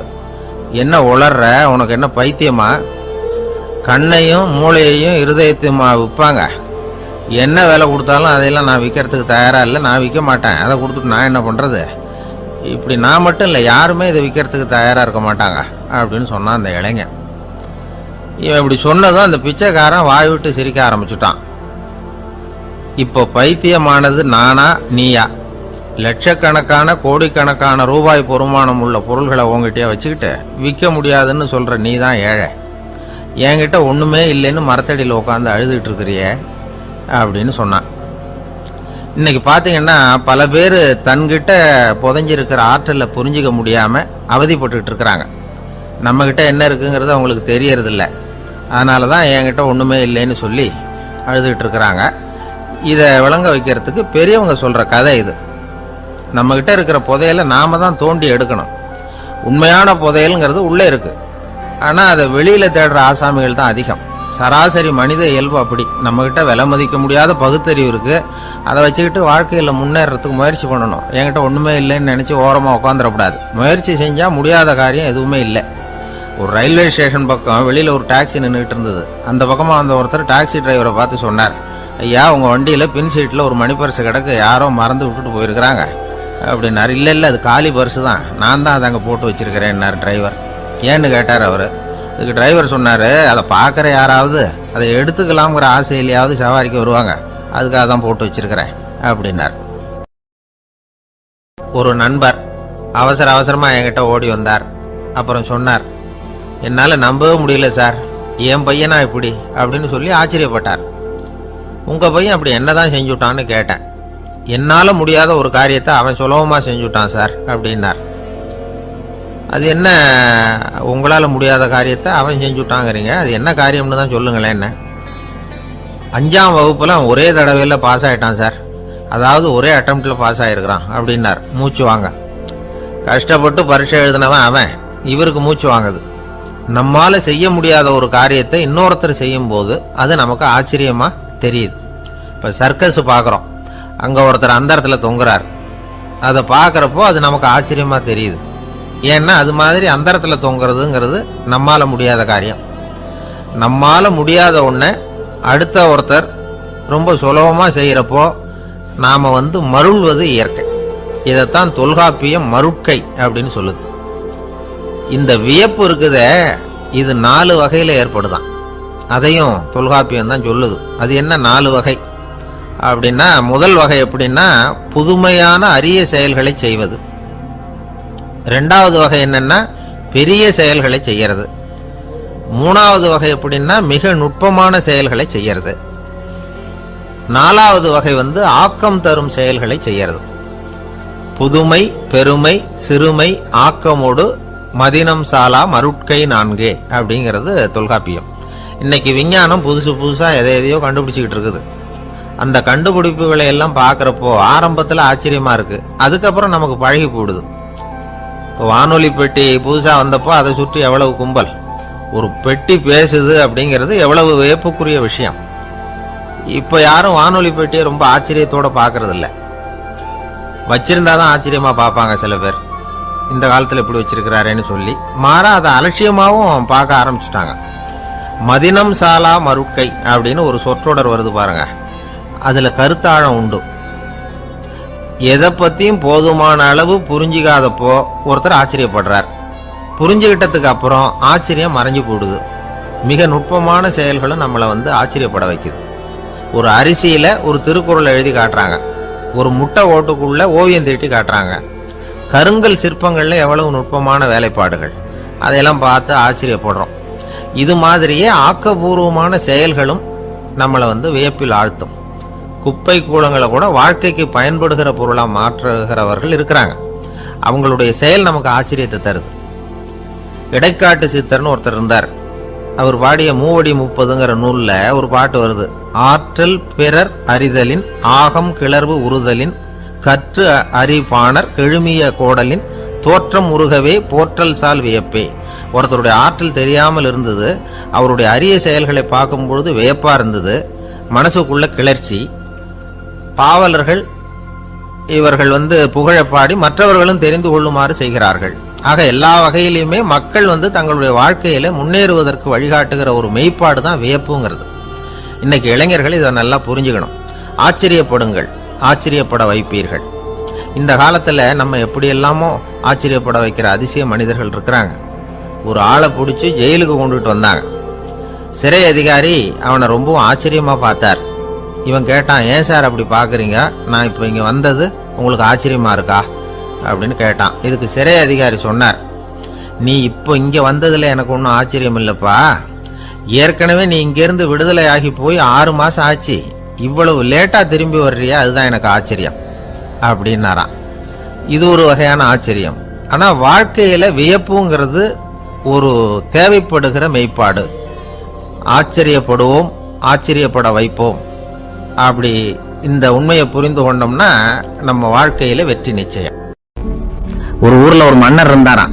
அமைச்சர் அவர்கிட்ட சொன்னாராம், மன்னா நம்ம ராஜ்யத்துல இனிமே லஞ்ச ஊழலே இருக்காதுன்னாராம்.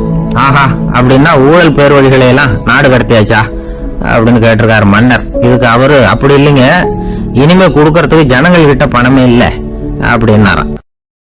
நம்பிக்கை இல்லைன்னா இந்த உலகத்துல நாம நடமாடவே முடியாது. அவநம்பிக்கையோட இருந்துகிட்டு இருந்தா என்னைக்கும் அவஸ்தை தான். நாம நம்புறது நடக்குதோ இல்லையோ அது வேற விஷயம். ஆனா எதையும் நம்பிதான் நாம அடி வைக்க வேண்டியிருக்கு. வேற ஒண்ணும் வேணாம், ஒரு லாட்டரி சீட்டு வாங்குறோம், அது எங்க நமக்கு விழ போகுது அப்படிங்கிற அவநம்பிக்கையோடவா வாங்குறோம். முதல் பரிசு நமக்கு தான் அப்படிங்கிற நம்பிக்கை உள்ளூர இருக்கிறதுனால தான் அதை வாங்குறோம். இருந்தாலும் முடிவு வேற மாதிரி ஆயிடுது, அதுக்காக மனசு சோர்ந்து போறதில்ல, அடுத்த மாசமும் சீட்டு வாங்குறோம். இந்த நம்பிக்கை தான் மனித வாழ்க்கைக்கு ஆதாரம். ஒரு கடையில போய் டீ சாப்பிடுறீங்க, அந்த டீ நல்ல டீ தானா, அதுல விஷம் கலந்துருக்குமா அப்படிங்கிற சந்தேகம் வந்துட்டுதுன்னு வச்சுங்க. அதுக்கப்புறம் அதை எப்படி நீங்க சாப்பிட முடியும்? நம்பிதான் சாப்பிடணும். ரயில் ஒழுங்கா போய் சேருங்கிற நம்பிக்கை இருக்கிறதுனாலதான் அதுல ஏறி உட்காடுறோம். லெட்டர் ஒழுங்கா போய் சேருங்கிற நம்பிக்கை இருக்கிறதுனாலதான் பெட்டியில போடுறோம். சரி, நம்ம கதையெல்லாம் நம்மளோட இருக்கட்டும். மனித நம்பிக்கை எந்த அளவுக்கு உறுதியாகவும் அறிவுபூர்வமாகவும் இருக்கணுங்கிறதுக்கு அலெக்சாண்டர் வாழ்க்கையில நடந்த ஒரு சம்பவத்தை உதாரணமா சொல்லலாம். இந்த உலகத்தையே ஜெயிக்கணும்னு புறப்பட்டார் அலெக்சாண்டர். ஒரு கட்டத்துல அவர் சிட்னஸ் நதி கரைக்கு சேர்ந்தார். அந்த சமயத்துல அவருக்கு கடுமையான நோய் வந்துட்டுது. அவரு கூடவே வந்திருந்த கிரேக்க வைத்தியர்கள் என்னென்னமோ முயற்சியெல்லாம் பண்ணி பார்த்தாங்க. இருந்தாலும் அலெக்சாண்டருக்கு வந்திருக்கிறது என்ன நோய்ங்கிறது அவங்களால கண்டுபிடிக்க முடியல. ஏன்னா அந்த பகுதியில் உள்ளவங்களுக்கு மட்டுமே அதிகமா வரக்கூடிய ஒரு வினோதமான நோயா இருந்தது அது. ஆனா அவர் இருக்கிற இடம் எதிரியோட இடம், பாரசீக மன்னனோட ஆளுகைக்கு உட்பட்ட இடம். என்ன பண்றது அப்படின்னு எல்லாரும் யோசனை பண்ணாங்க. பாரசீக மன்னனோட அரண்மனையில் இருக்கிற வைத்தியர் வந்தா இந்த நோயை குணப்படுத்தி விடுவார் அப்படின்னு சொன்னாங்க. இருந்தாலும் எதிரியோட நாட்டில் இருக்கிற வைத்தியரை கூப்பிட்டு எப்படி நம்பி வைத்தியம் பார்க்க சொல்றது அப்படின்னு சொல்லி எல்லாரும் தயங்கினாங்க. ஆனா அலெக்சாண்டர் தயங்கல. பரவாயில்ல, அழைச்சிட்டு வாங்கன்னு விட்டார். உடனே அவரை போய் அழைச்சிட்டு வந்துட்டாங்க. அவர் வந்தாரு. அலெக்சாண்டர் உடம்ப பரிசோதனை பண்ணி பார்த்தார். சரி, இதை குணப்படுத்தி விடலாம், பயப்பட வேண்டியது இல்லை. ஆனா இதுக்கு ஒரு மூலிகை ரசம் தயார் பண்ணி கொடுக்கணும். நான் போய் அதை தயார் பண்ணிட்டு 2 நாள்ல திரும்பி வந்துடுறேன் அப்படின்னு சொல்லிட்டு போனார் அந்த வைத்தியர். அதே மாதிரி 2 நாள்ல திரும்பி வந்தார் மூலிகை ரசத்தோட. இதுக்கு இடையில அலெக்சாண்டரோட தளபதிகள்ல ஒருத்தர் ரகசியமா ஒரு எச்சரிக்கை கடிதம் கொடுத்து அனுப்பியிருக்கிறான். அதை வாங்கி என்ன விஷயம்னு பார்த்தார். இப்போ உங்ககிட்ட வந்திருக்கிற எதிரி நாட்டு வைத்தியரை நம்பாதீங்க, அவன் கொண்டுகிட்டு வந்திருக்கிற மூலிகை ரசத்துல விஷம் கலந்துருக்குது அப்படின்னு அதுல எழுதியிருக்கு. அதை பார்த்தார் அலெக்சாண்டர். இருந்தாலும் கொஞ்சம் கூட அலட்டிக்கல. வைத்தியர் கொடுத்த மருந்தை வாங்கி கடகடன்னு குடிச்சுட்டார். குடிச்சுட்டு அதுக்கப்புறம் அந்த கடிதத்தில் இருந்த விஷயத்தை அந்த வைத்தியர்கிட்ட சொன்னார்.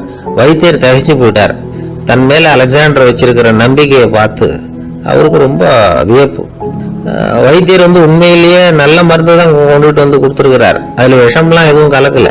அதுக்கப்புறம் அலெக்சாண்டர் அந்த வைத்தியரை பார்த்து சொன்னாராம், நம்பிக்கைங்கிற அச்சாணியை ஆதாரமா வச்சுக்கிட்டு தான் இந்த உலகம் சுத்திக்கிட்டு இருக்குது. எனக்கு எதிரியா இருந்தாலும் பாரசீக மன்னர் ரொம்ப பெரியவர். அப்பேற்பட்ட மன்னருடைய அரண்மனை வைத்தியர் தொழில் நேர்மை இல்லாதவரா இருக்க முடியாது, இருக்க மாட்டார். அப்படி இருந்தா அவரை அரண்மனை வைத்தியரா வச்சிருக்கவே மாட்டாங்க அப்படின்னு நம்பினேன். என்னுடைய நம்பிக்கை வீண் போகல அப்படின்னாராம். இதுதான் மானுட நம்பிக்கைங்கிறது. இந்த காலத்திலயும் இது மாதிரி இந்த மானுட நம்பிக்கையை ரொம்ப சாமர்த்தியமா கையாளுகிற கெட்டிக்காரங்க சில பேர் இருக்கிறாங்க. இந்த காலத்து குரு, அவருக்கு ஒரு சிஷ்யன். குரு முன்னாடி அந்த சிஷ்யன் ரொம்ப பணிவா நின்று, குருவே உங்க கையால விஷத்தை கொடுத்தாலும் அதை வாங்கி மடமடன்னு குடிச்சிருவேன் அப்படின்னா. உன்னுடைய குரு பக்தியை மெச்சினேன் அப்படின்னாரு குரு. அதுக்கு அந்த சிஷ்யன், அப்படி இல்லை குருவே, உங்ககிட்ட சிஷ்யனா இருக்கிறத விட உங்க கையால விஷத்தை வாங்கி குடிச்சு விடுறது ரொம்ப நல்லது, அதனாலதான் அப்படி சொன்னேன் அப்படின்னா. ஒரு ஊர்ல ஒரு ராஜா இருந்தார். அவர் அடிக்கடி காட்டுக்கு வேட்டையாட போவார். சில நண்பர்களையும் கூட அழைச்சிக்கிட்டு போவார். காட்டுக்கு போனதும் ஆளுக்கு ஒரு பக்கமா போய் வேட்டையாடுவாங்க. சாயந்தரமா திரும்பி வருவாங்க. மறுநாள் அரண்மனையில் உட்காந்து ஒவ்வொருத்தரும் அவங்க அனுபவங்களை எல்லாம் சொல்லிக்குவாங்க. அவங்க வீரத்துக்கு தகுந்த மாதிரி பரிசை அந்த ராஜா கொடுப்பார். இது மாதிரி ஒரு தடவை எல்லாரும் வேட்டைக்கு போயிட்டு திரும்பி வந்ததும் உட்காந்து பேச ஆரம்பிச்சிருக்கிறாங்க. ஒருத்தன் சொன்னா தன்னுடைய வீர செயலை பத்தி அளக்க ஆரம்பிச்சுட்டான். ஏன்னா அதுக்கு பரிசு கிடைக்க போகுதுல்ல, அதனால. அவன் என்ன சொன்னான் தெரியுமா? அரசே, நேற்றுக்கு காட்டுல என்னாச்சு தெரியுமா? எனக்கு நேரா ஒரு சிங்கம் வாயை திறந்துட்டு வந்துட்டுது. நான் பயப்படவே இல்லை. உடனே ஒரு கல்லை எடுத்து குறி பார்த்து வீசினேன். சிங்கத்து வாய்க்குள்ள போய் அந்த கல்லு மாட்டிக்கிட்டுது. அவ்வளவுதான். அந்த சிங்கம் என்னை பார்த்துட்டு பயந்துட்டு ஒரே ஓட்டமா திரும்பி ஓடி போயிட்டுது அப்படின்னா. ஆஹா பலே அப்படின்னு எல்லாரும் கை தட்டினாங்க. 2வது ஆள் ஒருத்தன் எழுந்திரிச்சான். அவன் சொல்ல ஆரம்பிச்சான், அரசே, நான் போன வழியில 2 பெரிய மலைப்பாம்பு கிடந்தது. என்னை மூழ்கிறதுக்கு வந்தது. நான் என்ன பண்ணேன் தெரியுமா? அந்த 2 பாம்போட வாலையும் ஒன்னா சேர்த்து முடிச்சு போட்டுட்டேன். அவ்வளவுதான். அது அங்க இழுக்க, இது இங்க இழுக்க, முடிச்சு நல்லா எரிய போட்டுது அப்படின்றான். ஆஹா அற்புதம்னு சொல்லி எல்லாரும் கை தட்டினாங்களாம். அடுத்தபடியா 3வது ஆள் ஒருத்தன் வந்தான். அவன் சொல்ல ஆரம்பிச்சான், மன்னா, நான் போன பாதையில குறுக்க ஒரு ஆறு, அதுல இறங்கி குளிச்சேன். யாரோ காலை பிடிச்சி இழுக்கிறது மாதிரி இருந்தது. திரும்பி பார்த்தா ஒரு பெரிய முதலை. நான் உடனே அப்படியே ஒரு துள்ளல் துள்ளி அது முதுகில் போய் உட்காந்துக்கிட்டேன். அதை அப்படியே கரைக்கு நீந்த வச்சேன். கரைக்கு வந்து சேர்ந்ததும் அப்படியே ஒரே துள்ளி குதிச்சு கரைக்கு வந்துட்டேன் அப்படின்றான். அவன் தன்னுடைய வீரத்தை அப்படி சொல்லியிருக்கான். அடடா எப்பேற்பட்ட வீரம் அப்படின்னு எல்லாரும் கை தட்டினாங்களாம். 4வது ஆள் எழுந்திரிச்சான். மன்னா, நான் போன இடத்துல ஒரு கரடி என்னை துரத்த ஆரம்பிச்சுட்டுது. நான் ஒரு மலை உச்சிக்கு வந்துட்டேன். அதுக்கப்புறம் ஒரு அடி எடுத்து வச்சாலும் அதில் பாதாளத்தில் விழ வேண்டியதுதான். அந்த நேரம் பார்த்து ஒரு பெரிய ராட்சச கழுகு அந்த பக்கமா பறந்து வந்தது. நான் உடனே அப்படியே உயர எழும்பி அந்த கழுகோட காலை பிடிச்சிக்கிட்டேன். அப்படியே தொங்கிக்கிட்டே வந்தேன். ஒரு நல்ல இடம் வந்ததும் தொப்புன்னு கீழே குதிச்சு நடந்து வந்துட்டேன். இதுக்கும் எல்லாரும் கை தட்டுறாங்க. கடைசியா ஒரு ஆள் எழுந்திரிச்சான். அரசே, நான் போன வழியில ஒரு பெரிய யானை குறுக்க வந்தது. பயங்கரமா சத்தம் போட்டுக்கிட்டே வந்தது. நான் பயந்து ஓடல. உடனே என்ன பண்ண தெரியுமா, அந்த யானையோட வாலை பிடிச்சி தூக்கினேன், தலைக்கு மேல தூக்கி கரன்னு சுத்தினேன், வேகமா சுத்தி வீசி எறிஞ்சேன், அவ்வளவுதான். அதே ஸ்பீட்ல அந்த யானை மேல போக ஆரம்பிச்சுட்டுது. இன்னும் கூட அது போய்கிட்டே தான் இருக்கு, கீழே விழவே இல்லைன்னா. இதை கேட்டதும் ராஜாவுக்கு கோபம் வந்துட்டுது. என்ன முட்டாள்னு நினைச்சுக்கிட்டு பேசுறியா? யானையை நீ வாழை பிடிச்சி தூக்குன, அதை நான் நம்பணுமா அப்படின்னார். உடனே இவன் பணிவா பதில் சொன்னான், அரசே, ஒரு சிங்கத்து வாயில கல்லு மாட்டிக்கிட்டதை நம்புறீங்க, மலைப்பாம்பு வாழை பிடிச்சி முடிச்சு போட்டதை நம்புறீங்க, முதல்ல முதுகுல சவாரி பண்ணதையும் நம்புறீங்க, கழுகு காலை பிடிச்சிக்கிட்டு பறக்கிறதையும் நம்புறீங்க. அப்படி நம்புறப்ப நான் சொன்னதை மட்டும் நம்பக்கூடாதா அப்படின்னு கேட்டானான். பொய் சொன்னவங்க எல்லாம் தலையை தொங்க போட்டுக்கிட்டாங்களாம். ராஜா அவங்கள பார்த்து சொன்னாராம், நீங்க எல்லாரும் என்ன முட்டாளாக்கி இருக்கிறீங்க. கடைசியா பேசின இவன் தான் எனக்கு உண்மை எது பொய் எதுங்கிறத புரிய வச்சிருக்கிறான். இவன் தான் உண்மையான தைரியசாலி அப்படின்னு சொல்லி அவனுக்கே பரிசெல்லாம் கொடுத்து பாராட்டினாராம். இப்படி ஒரு கதை. உண்மையை நிலைநாட்டுகிறவன் தான் உண்மையான வீரன் அப்படிங்கறத இதுல இருந்து நாம புரிஞ்சுக்கணும். இந்த காலத்துல எல்லாம் பொய் சொன்னாதான் பிழைக்க முடியுங்கிறது ஒரு சில பேரோட நம்பிக்கை. ஒரு அப்பாவுக்கு தன் மகனுக்கு பொய் சொல்ல தெரியலையேங்கிற கவலை. பொய் சொன்னாதான் இந்த உலகத்துல பிழைக்கலாம், ஆனா இவனுக்கு அது தெரியலையே, அதனால இவனை அழைச்சிட்டு போய் நடுக்கடல்ல விட்டுட்டு வந்துருவோம் அப்படின்னு அழைச்சிட்டு புறப்பட்டான். கடற்கரைக்கு போனான். மகனுக்கு சந்தேகம், எங்கப்பா என்ன அழைச்சிட்டு போறேன்னு கேட்டிருக்கான். கடல்ல மீன் பிடிக்க கத்து கொடுக்க போறேன் உனக்கு அப்படின்னு. நான் ஏற்கனவே மீன் பிடிச்சிட்டேனேன்னா இவன் மகன். எங்க அதுன்னு கேட்டிருக்கான். அப்பங்காரன். சுட்டு சாப்பிட்டுட்டேன் இருக்கான் புள்ள. அப்பங்காரன் பார்த்தான், சரி நம்ம புள்ள பொழைச்சிக்கோ அப்படின்னு சொல்லி திருப்பி அழைச்சிட்டு வந்துட்டானா. நடந்து போயிட்டு இருந்தார். அவர் தோளில் ஒரு பெரிய துணி மூட்டை, அதை சுமந்துக்கிட்டு கடத்தெருவை நோக்கி அவர் போய்கிட்டு இருக்கிறார். வழியில அவரை சந்திச்சார் உமர்.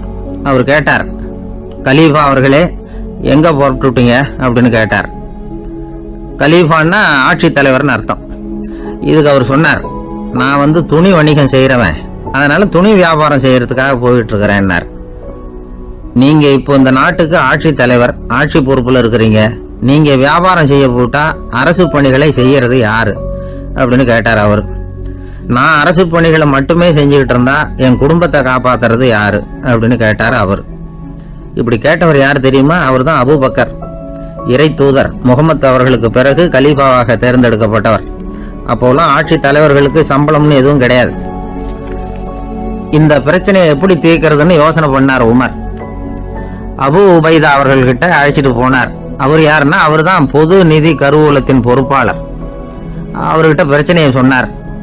இது மாதிரி ஆட்சி தலைவருக்கு பொது நிதியிலிருந்து ஊதியம் அளிக்க முடியுமான்னு கேட்டார். பொது நிதி விதிகளின்படி அதுக்கு சாத்தியம் இல்லைன்னு சொல்லிவிட்டாரு அவரு. சரி, வேற ஏதாவது வழி இருக்குதான்னு கேட்டார் உமர். அபு உபைதா கொஞ்சம் யோசனை பண்ணி பார்த்தார். அப்புறமா சொன்னார், மக்காவிலிருந்து மதீனாவுக்கு குடிபெயர்ந்து வந்த அகதிகளுக்கு நிதி உதவி அளிக்கிறதுக்கு விதிகள்ல இடம் இருக்கு. அப்படி பார்த்தா அபூபக்கரும் அகதி தானே, அதனால எல்லா அகதிகளுக்கும் கொடுக்கறது மாதிரியே அவருக்கும் ஒரு தொகை அளிக்கலாம்னார். கலீஃபா அபூபக்கருக்கு இந்த அகதி உதவி தொகையைத்தான் கொடுத்துட்டு வந்தாங்களாம். குடும்ப செலவுக்கு அது போதுமானதா இல்ல. இருந்தாலும் கலீஃபாங்கிறதுக்காக மற்ற அகதிகளை விட அதிகமா தொகையை பெற அவர் விரும்பல. மார்பு பக்கம் கிழிஞ்சிருந்த ஒரு மேலாடையை தான் அவர் அணிஞ்சிருந்தார். அவருடைய துணைவியார் அஸ்மா, அவங்க ஒரு நாள் தேன் அருந்த ஆசையா இருக்குன்னாங்களாம். நமக்கு கிடைக்கிற ஊதியம் குடும்ப செலவுக்கே போதுமானதா இல்லையே, இந்த நிலையில தேன் வாங்கறதுக்கு காசுக்கு நான் எங்க போவேன்னு இருக்காரு அவரு. கொஞ்ச நாள் கழிச்சு அவங்க ஒரு தொகையை அவர்கிட்ட கொடுத்து தேன் வாங்கிட்டு வர சொன்னாங்களாம். இவருக்கு ஆச்சரியம், ஏது இந்த பணம்னு கேட்டிருக்காரு. நீங்க தினமும் குடும்ப செலவுக்காக கொடுத்துக்கிட்டு வந்த பணத்துல கொஞ்சம் கொஞ்சமா மிச்சப்படுத்தி வச்சேன்னாங்களாம். அபூபக்கர் அந்த பணத்தை எடுத்துக்கிட்டு நேரா பொது நிதி கருவூல பொறுப்பாளர்கிட்ட போனார். இந்த பணத்தை பொது நிதியில சேர்த்துருங்க, இது அதிகப்படியா எனக்கு தரப்பட்டு வந்த ஊதியம், அடுத்த மாசத்துல இருந்து இந்த தொகையை குறைச்சிங்கன்னு வேற சொல்லிவிட்டாராம். பசியை தணிக்க தேவையான அளவு உணவு, ஒரு ஜோடி உடை, இதை தவிர கூடுதலா மக்கள் பொது நிதியிலிருந்து வாங்கிக்கிறதுக்கு என் குடும்பத்தாருக்கு உரிமை இல்லை அப்படின்னு சொல்லி கண்டிப்பா சொல்லிவிட்டாராம். அவர் வாங்கிட்டு வந்த இந்த குறைந்த ஊதியம் கூட அவர் மனசை உறுத்திக்கிட்டே இருந்தது. கடைசி நேரம் அவர் தம்முடைய மகள் ஆயிஷா அவர்கள் அழைச்சார். மகளே, இதுவரைக்கும் பொது நிதியிலிருந்து நான் வாங்கிட்டு வந்த தொகை என்னுடைய இதயத்துல பாரமா அழுத்திக்கிட்டு இருக்கு. என் தோட்டத்தை வித்து அதுல வர்ற பணத்திலிருந்து நான் இதுவரைக்கும் வாங்கிட்டு வந்த ஊதிய தொகையை கணக்கு போட்டு பொது நிதியில சேர்த்து விடு அப்படின்னாராம். பதவி ஏற்கிறதுக்கு முன்னாடி தன்கிட்ட இருந்ததை விட இப்ப கூடுதலா என்ன சொத்து இருக்குன்னு பார்த்திருக்கார். ஒரு ஒட்டகம், ஒரு கோப்பை, ஒரு பணியாள், இதையும் அடுத்தபடியா கலீஃபாவா வர்றவர்கிட்ட ஒப்படைச்சிருங்க அப்படின்னு விட்டாராம். அதே மாதிரி அடுத்து வந்த உமர் கிட்ட ஒப்படைச்சாங்க. அப்போ உமர் சொன்னாராம், அபூபக்கரே, இந்த முன்மாதிரியால உங்களுக்கு பிறகு இந்த ஆட்சி பொறுப்பை ஏற்கிறவர்களை பெரும் நெருக்கடிக்கு ஆளாகி விட்டீங்க அப்படின்னு சொல்லி ரொம்ப கண் கலங்கினாராம். கடைசியா அபூபக்கர் தன்னுடைய குடும்பத்தாருக்கு விட்டு சென்ற சொத்து ஒரு படுக்கை விரிப்பு, ஒரு போர்வை, அவ்வளவுதான். இது சிந்திக்க வேண்டிய ஒரு செய்தி. இணை புரியாத 2 நண்பர்கள் இருந்தாங்களாம். 2 பேரும் விடாம சிகரெட் குடிக்கிறவங்க. அதுல ஒருத்தன் செத்து போட்டான். இன்னொருத்தன் அதுக்கப்புறம் 2 சிகரெட்டா குடிக்க ஆரம்பிச்சானா. ஏன் இப்படி பண்றேன்னு கேட்டிருக்காங்க. நான் ஒரு சிகரெட்டு தான் குடிக்கிறேன், செத்து போன என்னுடைய ஃப்ரெண்ட் இருக்கானே, செத்து போனவன், அவனுக்காக இன்னொரு சிகரெட்டு குடிக்கிறேன் அப்படின்னு நானா. இது ரொம்ப ஆபத்து, விட்டுடு அப்படின்னு சொல்லியிருக்காங்க. சரின்னு ஒத்துக்கிட்டான். ஆனா அதுக்கப்புறமும் ஒரு சிகரெட் வேகமா குடிச்சுக்கிட்டே இருந்தான். சிகரெட் பழக்கத்தை நீ இன்னும் விடலையான்னு கேட்டாங்களாம். அந்த பழக்கத்தை நான் எப்போ விட்டுட்டேன், இப்ப நான் குடிக்கிறது என் ஃப்ரெண்டுக்காக அப்படின்னு நானா. இவங்கெல்லாம் எப்படி திருந்துறது?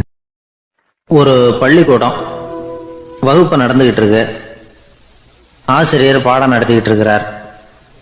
நடத்தி முடிச்ச உடனே கேட்டார், மாணவர்களே, இதுவரைக்கும் நான் நடத்தின பாடத்துல உங்களுக்கு ஏதாவது சந்தேகம் இருக்கா அப்படின்னு கேட்டார். அப்புறம் ஒவ்வொருத்தரா கேட்டார். ஒரு மாணவன் எழுந்திருச்சான். சார், எனக்கு சந்தேகம் எதுவுமே இல்லைன்னா. ஏன்னு கேட்டார். ஏன்னா எனக்கு நீங்க நடத்தின பாடம் தெளிவா புரிஞ்சுட்டுது, அதனால சந்தேகம் வரலன்னா. இன்னொரு மாணவன் எழுந்திருச்சான். சார், எனக்கும் சந்தேகம் எதுவும் இல்லைன்னா. ஏண்டான்னு கேட்டார். ஏன்னா எனக்கு நீங்க நடத்தின பாடம் எதுவுமே புரியல, அதனால சந்தேகம் வரல அப்படின்னா. இந்த இடத்துல நாம கொஞ்சம் சிந்திச்சு பார்க்கணும். இந்த உலகத்துல எல்லாம் புரிஞ்ச ஒருத்தனுக்கும் சந்தேகம் வராது, எதுவுமே புரியாத ஒருத்தனுக்கும் சந்தேகம் வராது. அறகுறையா புரிஞ்சுக்கிட்டவன் இருக்கான் பாருங்க, அவனுக்கு தான் அடிக்கடி சந்தேகம் வரும். ஆக மாணவர்களை இந்த 3 வகையா பிரிக்கலாம். அதே மாதிரி தான் மனிதர்களையும் 3 வகையா பிரிக்கிறாங்க ஆன்மீகவாதிகள். ஒரு ஆன்மீக பெரியவர் என்ன சொல்றாரு தெரியுமா? இந்த உலகத்துல 3 வகையான மனிதர்கள் இருக்கிறாங்களாம். முதல் வகை எப்படி தெரியுமா? இவங்களுக்கு எதையும் தெரிஞ்சுக்கணுங்கிற அவசியமே கிடையாது. ஏன்னா அவங்களுக்கு எல்லாமும் தெரியும். இவங்க ஞானத்தின் முழு வடிவா இருக்கிற காரணத்தினால அவங்களுக்கு எந்த சந்தேகமும் இல்லை, எந்த கேள்விகளும் கிடையாது. இந்த நிலையில இருக்கிறவன் கிருஷ்ணன். எல்லாத்துக்கும் விட தெரிஞ்சுக்கிட்ட நிலையில அவன் விடையாக மாறிவிட்டான் அப்படின்னு சொல்லுவாங்க. 2வது நிலையில இருக்கிறவன் அர்ஜுனன். இவனுக்கு எப்ப பார்த்தாலும் கேள்விதான், சந்தேகம்தான். பதில் சொல்ல சொல்ல அவனுக்கு இருக்கிற சந்தேகமும் அதிகமாகிட்டே இருக்கும், குறையவே குறையாது. அர்ஜுனன் மாதிரி உள்ளவங்க எப்பவும் கேள்வி கேட்டுக்கிட்டே இருப்பாங்க. ஒரு கேள்விக்கு விட கிடைச்சுட்டுன்னு வைங்க, உடனே இன்னொரு கேள்வி அவங்க கிட்ட இருந்து வரும். கிருஷ்ணனுடைய நிலை எப்படின்னா அது கேள்விகளே அற்ற ஒரு நிலை. அர்ஜுனனுடைய நிலை எப்படின்னா அது கேள்விகளை தவிர வேறு எதுவும் அற்ற ஒரு நிலை. இவங்களை தவிர இன்னொரு ஆள் இருக்கிறான், அவனுக்கும் கேள்விகள் அற்ற ஒரு நிலை தான். அவன் யாருன்னா துரியோதனன். இவனுக்கு தெரிஞ்சுக்கணுங்கிற எண்ணமே சுத்தமா கிடையாது. ஆவலே இல்லைங்கிறதுனால அதை புரிஞ்சுக்கணுங்கிற அவசியமும் இல்லை. அதனால அவனுக்கு கேள்விகள் அற்ற ஒரு நிலையில அவன் இருந்துகிட்டு இருக்கிறான். எல்லா பதிலும் தெரிந்து கொண்ட நிலையில கிருஷ்ணனும் கேள்விகள் அற்ற நிலையில இருக்கிறான். தெரிஞ்சுக்கணுங்கிற ஆவலே இல்லாத துரியோதனனும் கேள்விகள் அற்ற நிலையிலே இருக்கிறான். இப்படியும் இல்லாம அப்படியும் இல்லாம 2ம் கெட்ட நிலையில இருக்கிறானே, அவன் தான் அர்ஜுனன். அதனால பெரியவங்கள்லாம் என்ன சொல்றாங்கன்னா, இந்த உலகத்துல அர்ஜுனன்களா இருக்கிறவங்க ஒண்ணு துரியோதனனா மாறிடணும், இல்லைன்னா கிருஷ்ணனா மாறிடணும். இதை தவிர வேற வாய்ப்பு இல்லை. துரியோதனன் மாதிரி உள்ளது விலங்கு நிலை, கிருஷ்ணன் மாதிரி உள்ளது தெய்வ நிலை. அர்ஜுனன் விலங்காவும் ஆக முடியல, தெய்வமாவும் ஆக முடியல. இப்படி 2ம் கெட்டானா இருக்கிற வரைக்கும் இந்த கேள்விகளும் பிரச்சனைகளும் இருந்துகிட்டே தான் இருக்கும். இதுதான் பெரியவர்கள் சொல்லுகிற அனுபவ உண்மை. ஒரு ஆசிரியர் ரொம்பவும் விரிவா விளக்கமா பாடம் நடத்தின பிறகு, மாணவர்களே ஏதாவது சந்தேகம் இருந்தா கேளுங்கன்னாராம். ஒரு மாணவன் எழுந்திருச்சான். சார், எனக்கு ஒரு சந்தேகம்னா. என்னன்னு கேட்டார். இது வரைக்கும் என்ன பாடம் சார் நடத்துனீங்க அப்படின்னா அந்த பையன். ஒரு நண்பர் யாருக்கோ ஃபோன் பண்ணிட்டு இருந்தார். அவர் பேசி முடிச்சதும் நான் அவரை பார்த்து, இப்போ ஃபோன் பண்ணீங்களே, அந்த ஃபோன் நம்பர் என்ன அப்படின்னு கேட்டேன். அவர் தலையை சொரிஞ்சுக்கிட்டார், ஞாபகம் வரலன்னார். சரி சார், அதை விடுங்க, உங்க மனைவி பேர் என்ன அப்படின்னு கேட்டேன். மாலதின்னார்.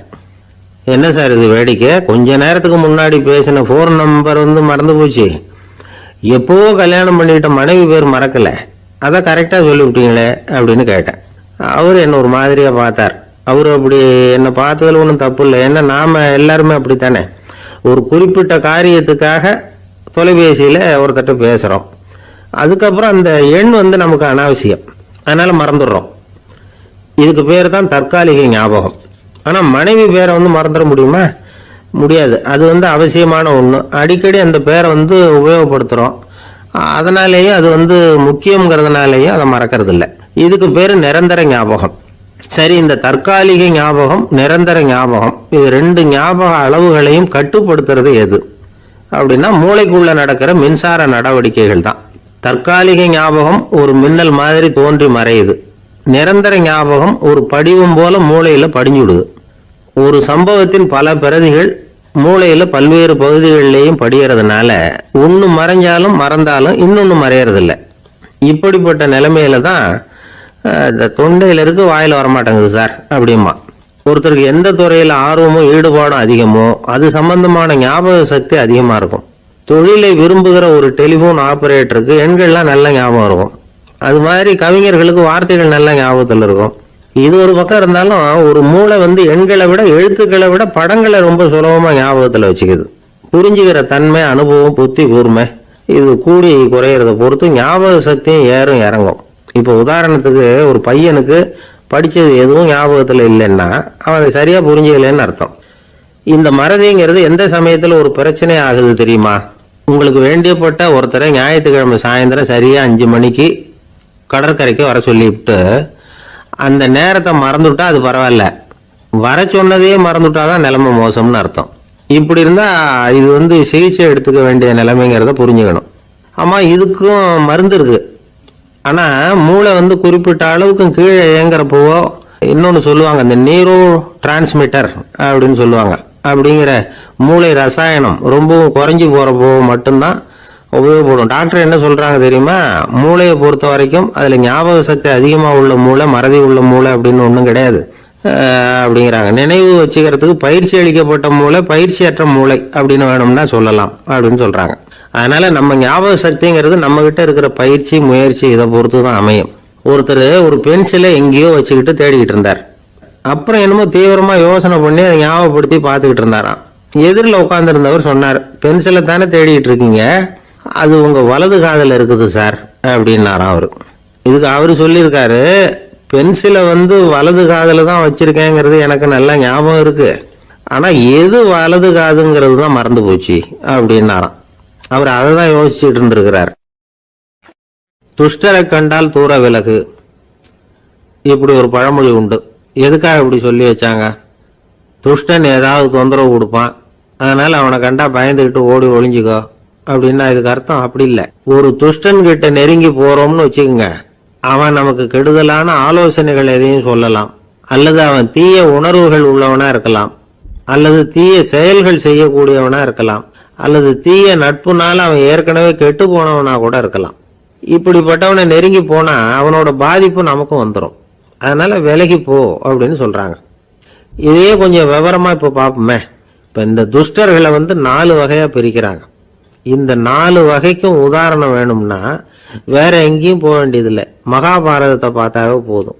அதுல இந்த 4 வகையான தீயோரும் வர்றாங்க. முதல் வகைக்கு உதாரணம் சகுனி. இவன் மனசுல எப்பவும் தீய எண்ணங்கள் தான் நிறைஞ்சிருக்கும். கனவுல கூட தீய ஆலோசனைகள். யாராவது ஒருத்தர் நல்லபடியா வாழ்ந்தா அதை இவனால சகிச்சிக்க முடியாது. இப்படிப்பட்டவனோட நெருங்கிய தொடர்பு துரியோதனனுக்கு கிடைச்சது. துரியோதனன் எப்படின்னா அவன் ஏற்கனவே தீய காரியங்கள் செய்யறதுக்கு தயங்காதவன். அப்படிப்பட்டவனுக்கு தீய போதனைகள் செய்யறதுக்கு சகுனி உதவுனா. இந்த 2 பேரோட சகவாசம் இன்னொருத்தனுக்கு கிடைச்சது. அவன் யாருன்னா துச்சாதனன். அவன் தீய நடத்தை உள்ளவன். இந்த 3 பேரும் ஒண்ணு சேர்ந்தா என்னத்துக்கு ஆகும்? உலகமே கெட்டு போடும்ல. இந்த 3 துஷ்டர்களோட நல்லவன் ஒருத்தன் சேர்ந்தான். அவன் தான் கர்ணன். கர்ணன் இயல்பாவே உத்தம குணம் உள்ளவன். அவன் நல்லவங்களோட சேராம இப்படிப்பட்ட கெட்டவங்க கிட்ட நட்பு வச்சுக்கிட்டான். அதனால அவனும் தீய செயல்களில் ஈடுபடுறது மாதிரி ஆயிடுது. துரியோதனனுடைய நண்பனா அவனுடைய ஆதரவுல வளர்ந்ததுனால அவனுக்கு துணையா இருக்க வேண்டி இருக்குது அப்படின்னா. நட்பு உரிமையினால உதவி புரிய வேண்டியது சரிதான், அது தப்புன்னு சொல்ல முடியாது. இருந்தாலும் தீய செயல்களுக்கு உதவி செய்யறது சரியில்லை. புத்தி பலம் புஜ பலம் எல்லாம் இருந்தா கூட தெய்வ பலம் இல்லைன்னா ஜெயிக்க முடியாது. கர்ணன் மகா வீரன், இருந்தாலும் கடைசியில் அவன் கதி என்னாச்சு? அவங்ககிட்ட எல்லா நல்ல குணங்களும் இருந்தது, இருந்தாலும் ஏன் இப்படி ஆச்சு? தீயவர்களுடைய சேர்க்கை தான் காரணம். அவங்களோட சேர்ந்ததுனால இவனையும் அப்படியே நினைக்க ஆரம்பிச்சுட்டாங்கல்ல. 4 வகை துஷ்டர்கள்ல இவனும் ஒரு வகை அப்படின்னு சொல்ல ஆரம்பிச்சிட்டாங்க. அதாவது தீய ஆலோசனைக்கு சகுனி, தீய உணர்வுகளுக்கு துரியோதனன், தீய செய்கைக்கு துச்சாதனன், தீய நட்புக்கு கர்ணன், இப்படி உதாரணமாயிட்டான். அதனாலதான் துஷ்டரை கண்டால் தூர விலகு அப்படின்னு சொன்னாங்க. அது புராண காலம். இப்பெல்லாம் நிலைமை கொஞ்சம் வேற விதமா இருக்குது. அன்னைக்கு ஒரு நாள் அப்படிதான் ஒரு காட்டு பாதையில யாரோ ஒருத்தர் அடிபட்டு கிடந்தார். யாரோ ஒரு துஷ்டன் அவனை அடிச்சு போட்டுட்டு போயிட்டான் போல இருக்கு. அந்த வழியா போன ஒருத்தர் பரிதாபப்பட்டு அவனை போய் தூக்குனார், ஆறுதல் சொன்னார். இதை பாருங்க, இந்த வழியா எப்பவும் தனியா வரக்கூடாது, ஏன்னா இங்க ஒரு ரவுடி இருந்துகிட்டு வர்றவங்க போறவங்களெல்லாம் வழிப்பறி பண்ணிட்டு இருக்கிறதா கேள்விப்பட்டிருக்கிறேன் அப்படின்னாராம். இனிமே அப்படி கேள்விப்பட மாட்டீங்க அப்படின்னு நானா அந்த ஆளு. ஏன்னு கேட்டிருக்காரு இவர். அவன் சொல்லியிருக்கான், நான் தான் சார் அந்த ரவுடி, இந்த வழியா போனவங்க கிட்ட தகராறு பண்ணேன், அவங்க தான் என்ன இப்படி அடிச்சு போட்டு என்கிட்ட இருந்த பணத்தை எல்லாம் புடுங்கிட்டு போட்டாங்க சார், காலம் ரொம்ப கெட்டு போச்சு அப்படின்னு நானா ரொம்ப பரிதாபமா. உங்க பையன் எப்படி சார் இருக்கான் அப்படின்னு விசாரிச்சார் ஒருத்தர். அவன் என்ன சார், எதை சொன்னாலும் காதில் வாங்க மாட்டேங்கிறான், அவன் பாட்டுக்கு போறான் வர்றான் அப்படின்னு சொல்லி அழுத்துக்கிட்டார் அப்பா. பெரியவங்க சொல்றதை சின்ன பிள்ளைங்க கேட்கறது இல்லைங்கிறது ஒரு குறை, பெரியவங்க சொல்றது சின்ன பிள்ளைங்க காதலியே விழறது இல்லைங்கிறது ஒரு குறை. இது கொஞ்சம் சீரியஸான விஷயம், கவனிச்சு பார்க்கணும். ஒரு குழந்தைக்கு காது சரியா கேட்குதா இல்லையா அப்படிங்கிறத நாம தான் கவனிச்சு பார்த்து கண்டுபிடிக்கணும். அதுவா நம்ம கிட்ட தவழ்ந்து அப்பா எனக்கு காது கேட்கல, அழைச்சிட்டு போங்க டாக்டர்கிட்ட அப்படின்னுலாம் சொல்லிட்டு இருக்காது. அது சரி, ஒரு குழந்தைக்கு காது சரிவர கேட்குதா இல்லையா அப்படிங்கிறத முன்கூட்டியே நாம தெரிஞ்சுக்கிறது எப்படி? அதுக்கு சில வழி இருக்கு. உங்க குழந்தைய கொஞ்சம் அப்படி கவனிச்சு பாருங்க. அடிக்கடி ஜலதோஷம், காதுல அரிப்பு ஏற்படுதா, மூக்கு விரிவாகவும், அப்புறம் டான்சில், அடினாய்டு, சத அழற்சி, இது மாதிரி ஏதாவது இருக்கா, வாயிலிருந்து எச்சில் ஒழுகுதா, குழந்தை வாயினால சுவாசிக்குதா, பற்கள் முன்னாடி தள்ளி வளருதா, இதெல்லாம் அதுக்கு அறிகுறி. அப்புறம் இந்த VBDF TH இப்படி இந்த ஒலிகள் சேர்ந்த வார்த்தைகளை குழந்தை சரியா புரிஞ்சுக்காது. இப்போ உதாரணத்துக்கு பட்டுன்னு சொல்லு குழந்தை அப்படின்னீங்கன்னா அது கட்டுன்னு சொல்லும். அதாவது பட்டு சவுண்டை அதால புரிஞ்சுக்க முடியல. அப்புறம் உங்க குழந்தை உங்களை உறக்க பேச சொல்றானா, அடிக்கடி கேள்வி கேட்கறானா, சாப்பிட்றப்போ கவனம் இல்லாம இருக்கானா, படிப்புல போதுமான முன்னேற்றம் இல்லையா, வகுப்புல சரியா கவனிக்கிறது இல்லையா, இப்படிலாம் இருந்தா ஆரம்பத்திலேயே டாக்டர் கிட்ட அழைச்சிட்டு போய் சிகிச்சையை ஆரம்பிச்சுடலாம், குணப்படுத்தி போடலாம். குழந்தைக்கு காது சரியா கேட்கலன்னா நீங்க செய்ய வேண்டியது என்ன தெரியுமா? அவனுக்கு காது கேட்கலங்கிறதுக்காக அவன் முன்னாடி சத்தம் போட்டு பேசக்கூடாது. மெதுவா சீரா பேசணும், அவனை பார்த்து பேசணும். உங்க உதட்டு அசைவுகள் அவனுக்கு உதவும், அதை பார்த்தே புரிஞ்சுக்குவான். நீங்க வாயில வெத்தலை பாக்கு போட்டுக்கிட்டோ புகை பிடிச்சிக்கிட்டோ பேசக்கூடாது. அப்படி பேசினா அவனால அந்த உச்சரிப்பை சரியா புரிஞ்சுக்க முடியாது. ஒரு வார்த்தையை சொல்றீங்க, அவனுக்கு புரியல அப்படின்னா அதே வார்த்தையை மறுபடியும் சொல்லணும். அவனுக்கு நீங்க முதல்ல சொன்ன வார்த்தை புரியலன்னு நினைச்சுக்கிட்டு மறுபடியும் திருப்பி சொல்றப்போ அதே அர்த்தம் வரக்கூடிய வேற வார்த்தையை சொல்லக்கூடாது. இப்படிலாம் நடந்துகிட்டா அவனுக்கு மன திடத்தை ஏற்படுத்த முடியும். இல்லைன்னா அவனுக்கு தாழ்வு மனப்பான்மை வந்துடும். குழந்தைக்கு காது கோளாறுன்னா ஆரம்பத்திலேயே டாக்டர் கிட்ட அழைச்சிட்டு போனா போதும், குணப்படுத்தி போடலாம். அப்புறம் பார்த்துக்கலாமே அப்படின்னு அலட்சியமா இருந்துட்டாதான் கஷ்டம். சில பேர் கோபத்துல சின்ன பிள்ளைங்க காதை பிடிச்சி திருகிறது உண்டு. இது ரொம்ப தப்பு. காது கையோட வந்துட்டா என்ன பண்றது? ஒரு வேடிக்கை கதை, அது கதை தான், நிஜமா நடந்தது இல்லை, அது மாதிரி நடக்கும் நடக்காது, ஒரு வேடிக்கைக்காக சொல்லப்படுற கதை. அதாவது ஒரு வீட்டில் அப்பா அம்மாவை பார்த்து சொல்லிட்டு இருக்கார், இதை பாரு, நாளைக்கு காலையில் என்னை சீக்கிரம் எழுப்பி விட்டுரு, நான் செங்கல்பட்டு வரைக்கும் போயிட்டு வர வேண்டியிருக்கு அப்படின்னாராம். இதை அவங்க பையன் காதில் வாங்கிட்டு இருக்கான். அப்பாவுக்கு சிரமம் வேண்டாமே அப்படின்னு நினச்சி அவனே காலையில் யாருக்கும் தெரியாமல் எழுந்திரிச்சு புறப்பட்டு செங்கல்பட்டு போட்டான். சாயந்தரமாக திரும்பி வந்தான். அப்பா பையனை காணாமல் அலமோதிக்கிட்டு இருக்கிறார். சாயந்தரமாக பையனை பார்த்ததும் எங்கடா போயிட்டு வந்தேன்னு கேட்டார் கோவமா. செங்கல்பட்டுக்கு போயிட்டு வந்தேப்பா, நீ வேணா அலைய வேண்டாமேன்னு அப்படின்னா.